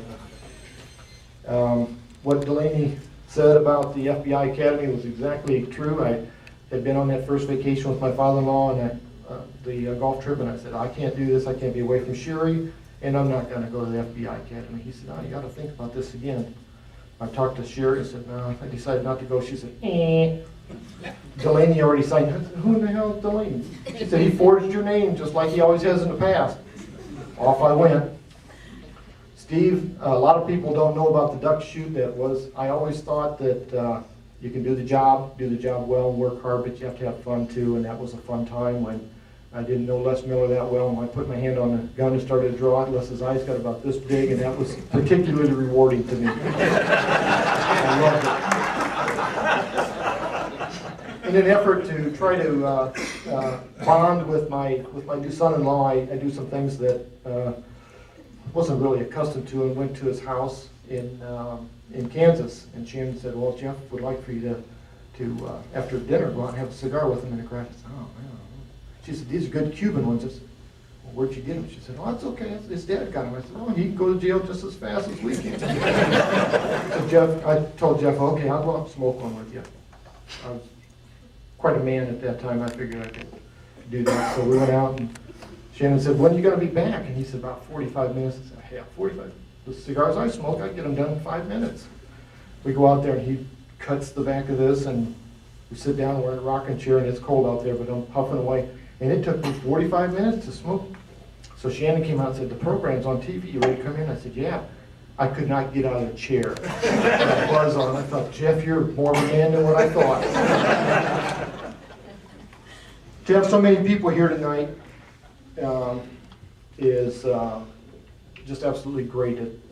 Like I said, I didn't figure there'd be hardly anybody here at all, especially with what I'm going to call my extended family, the Indiana State Police. About 31 years ago,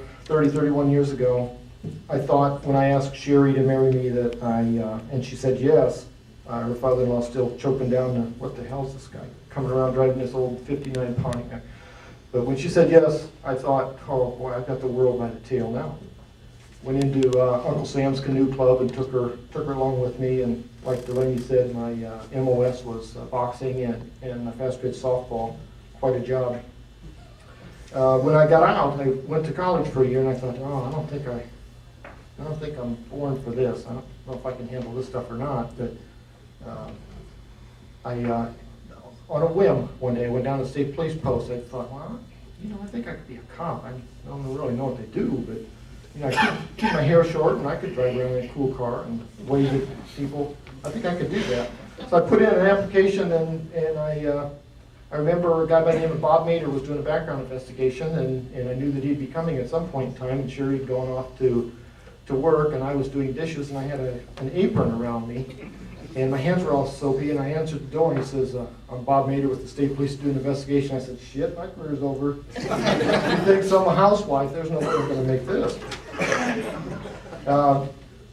Kind of a surprise to me, I went through the process and was selected.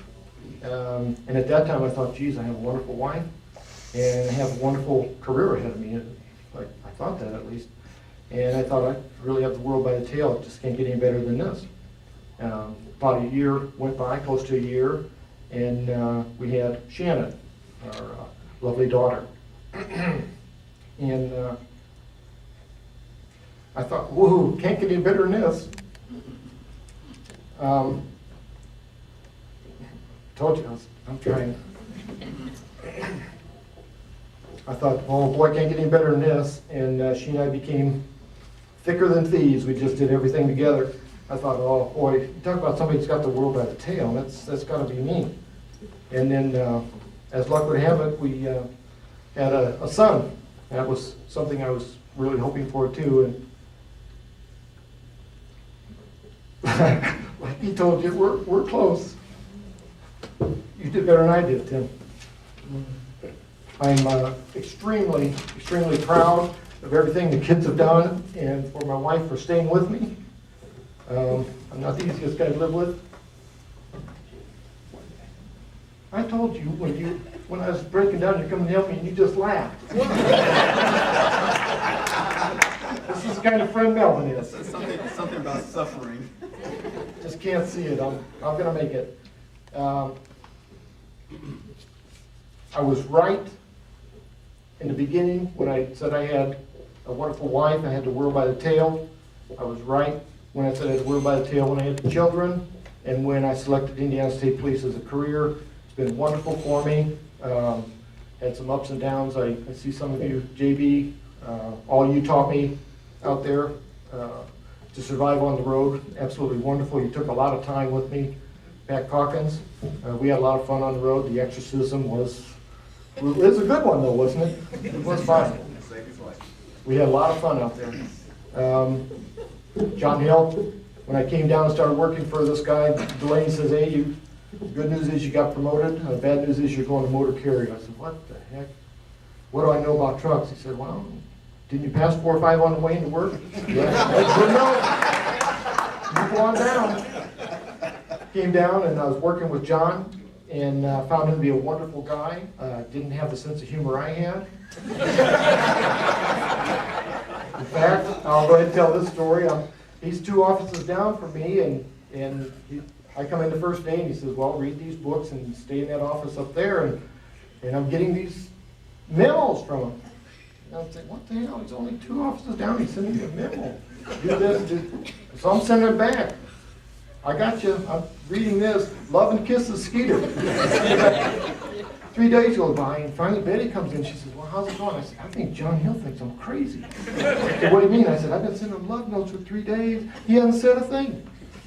So finally, she said, well, he'll loosen up. I said, well, he better. One of us is going to break. So then finally, John comes down and he hand carries the memo instead of having Betty. And he says, well, by the way, I've been getting your notes. See you later. I thought, oh, this guy's got a long way to go. Deal with me. We developed a wonderful relationship, and I think the world of him. I'll continue to view the Indiana State Police as a significant part of my life. It's been wonderful for me for the 27 years. I hope that I've given something to the Indiana State Police. I've always been told how quickly the time will go by, and it seems like last year that I went to State Police recruit school. It's just been that much fun. I have a lot more that can be said, a lot of stories. I was prepared to refute a lot of them. Fortunately, they didn't come up. The negative ones, thanks, Lara, for that. And I guess I'd just like to close before I show this weak side of me once again. Thank you all for coming tonight. I love you all. And if there's anything we can do for you at the Indiana Motor Truck Association, thank you.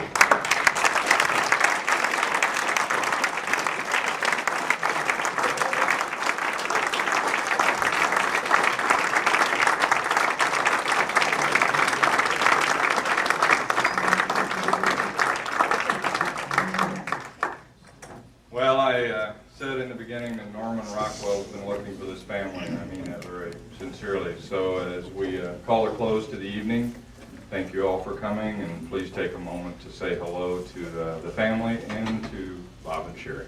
Thank you.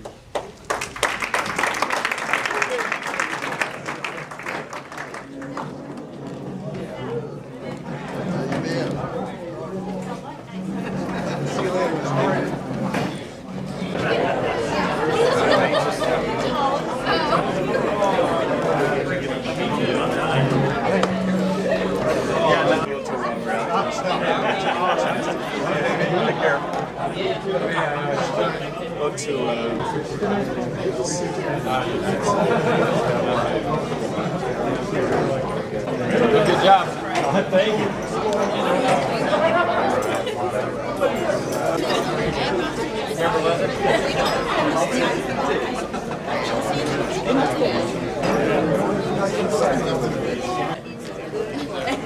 Did you get me on there? Yes. Okay.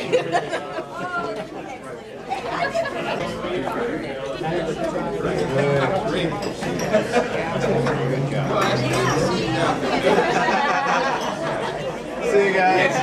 Take care. See you guys later, man. See you guys. be able to keep up your coffee? Good seeing you. Superintendent, how you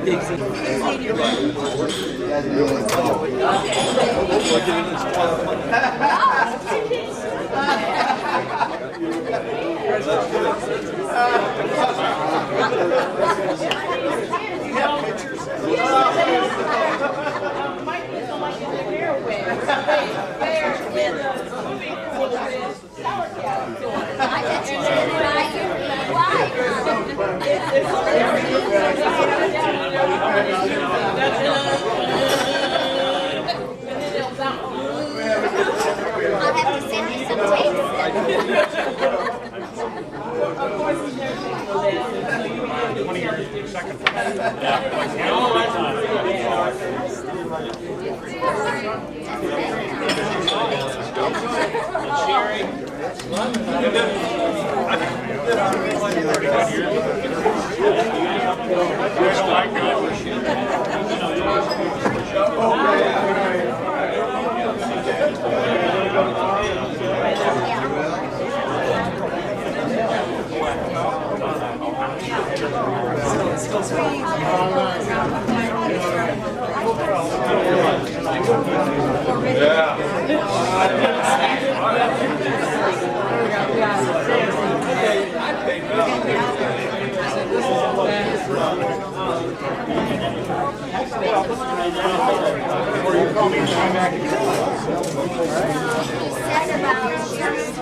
I went to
Thanks so much.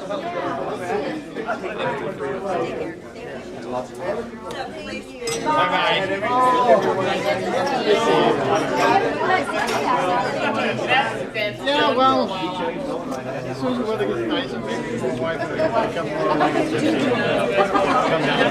She don't like it.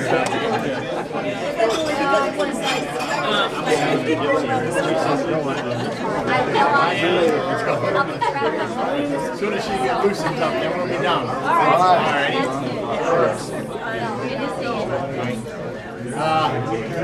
Don't waste your time there at the golf show too much. I'll see you at the airport. Yeah, right, guys.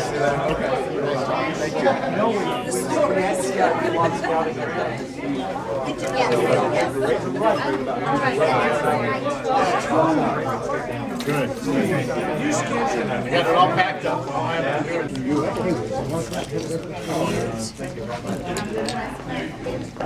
got a new flight in.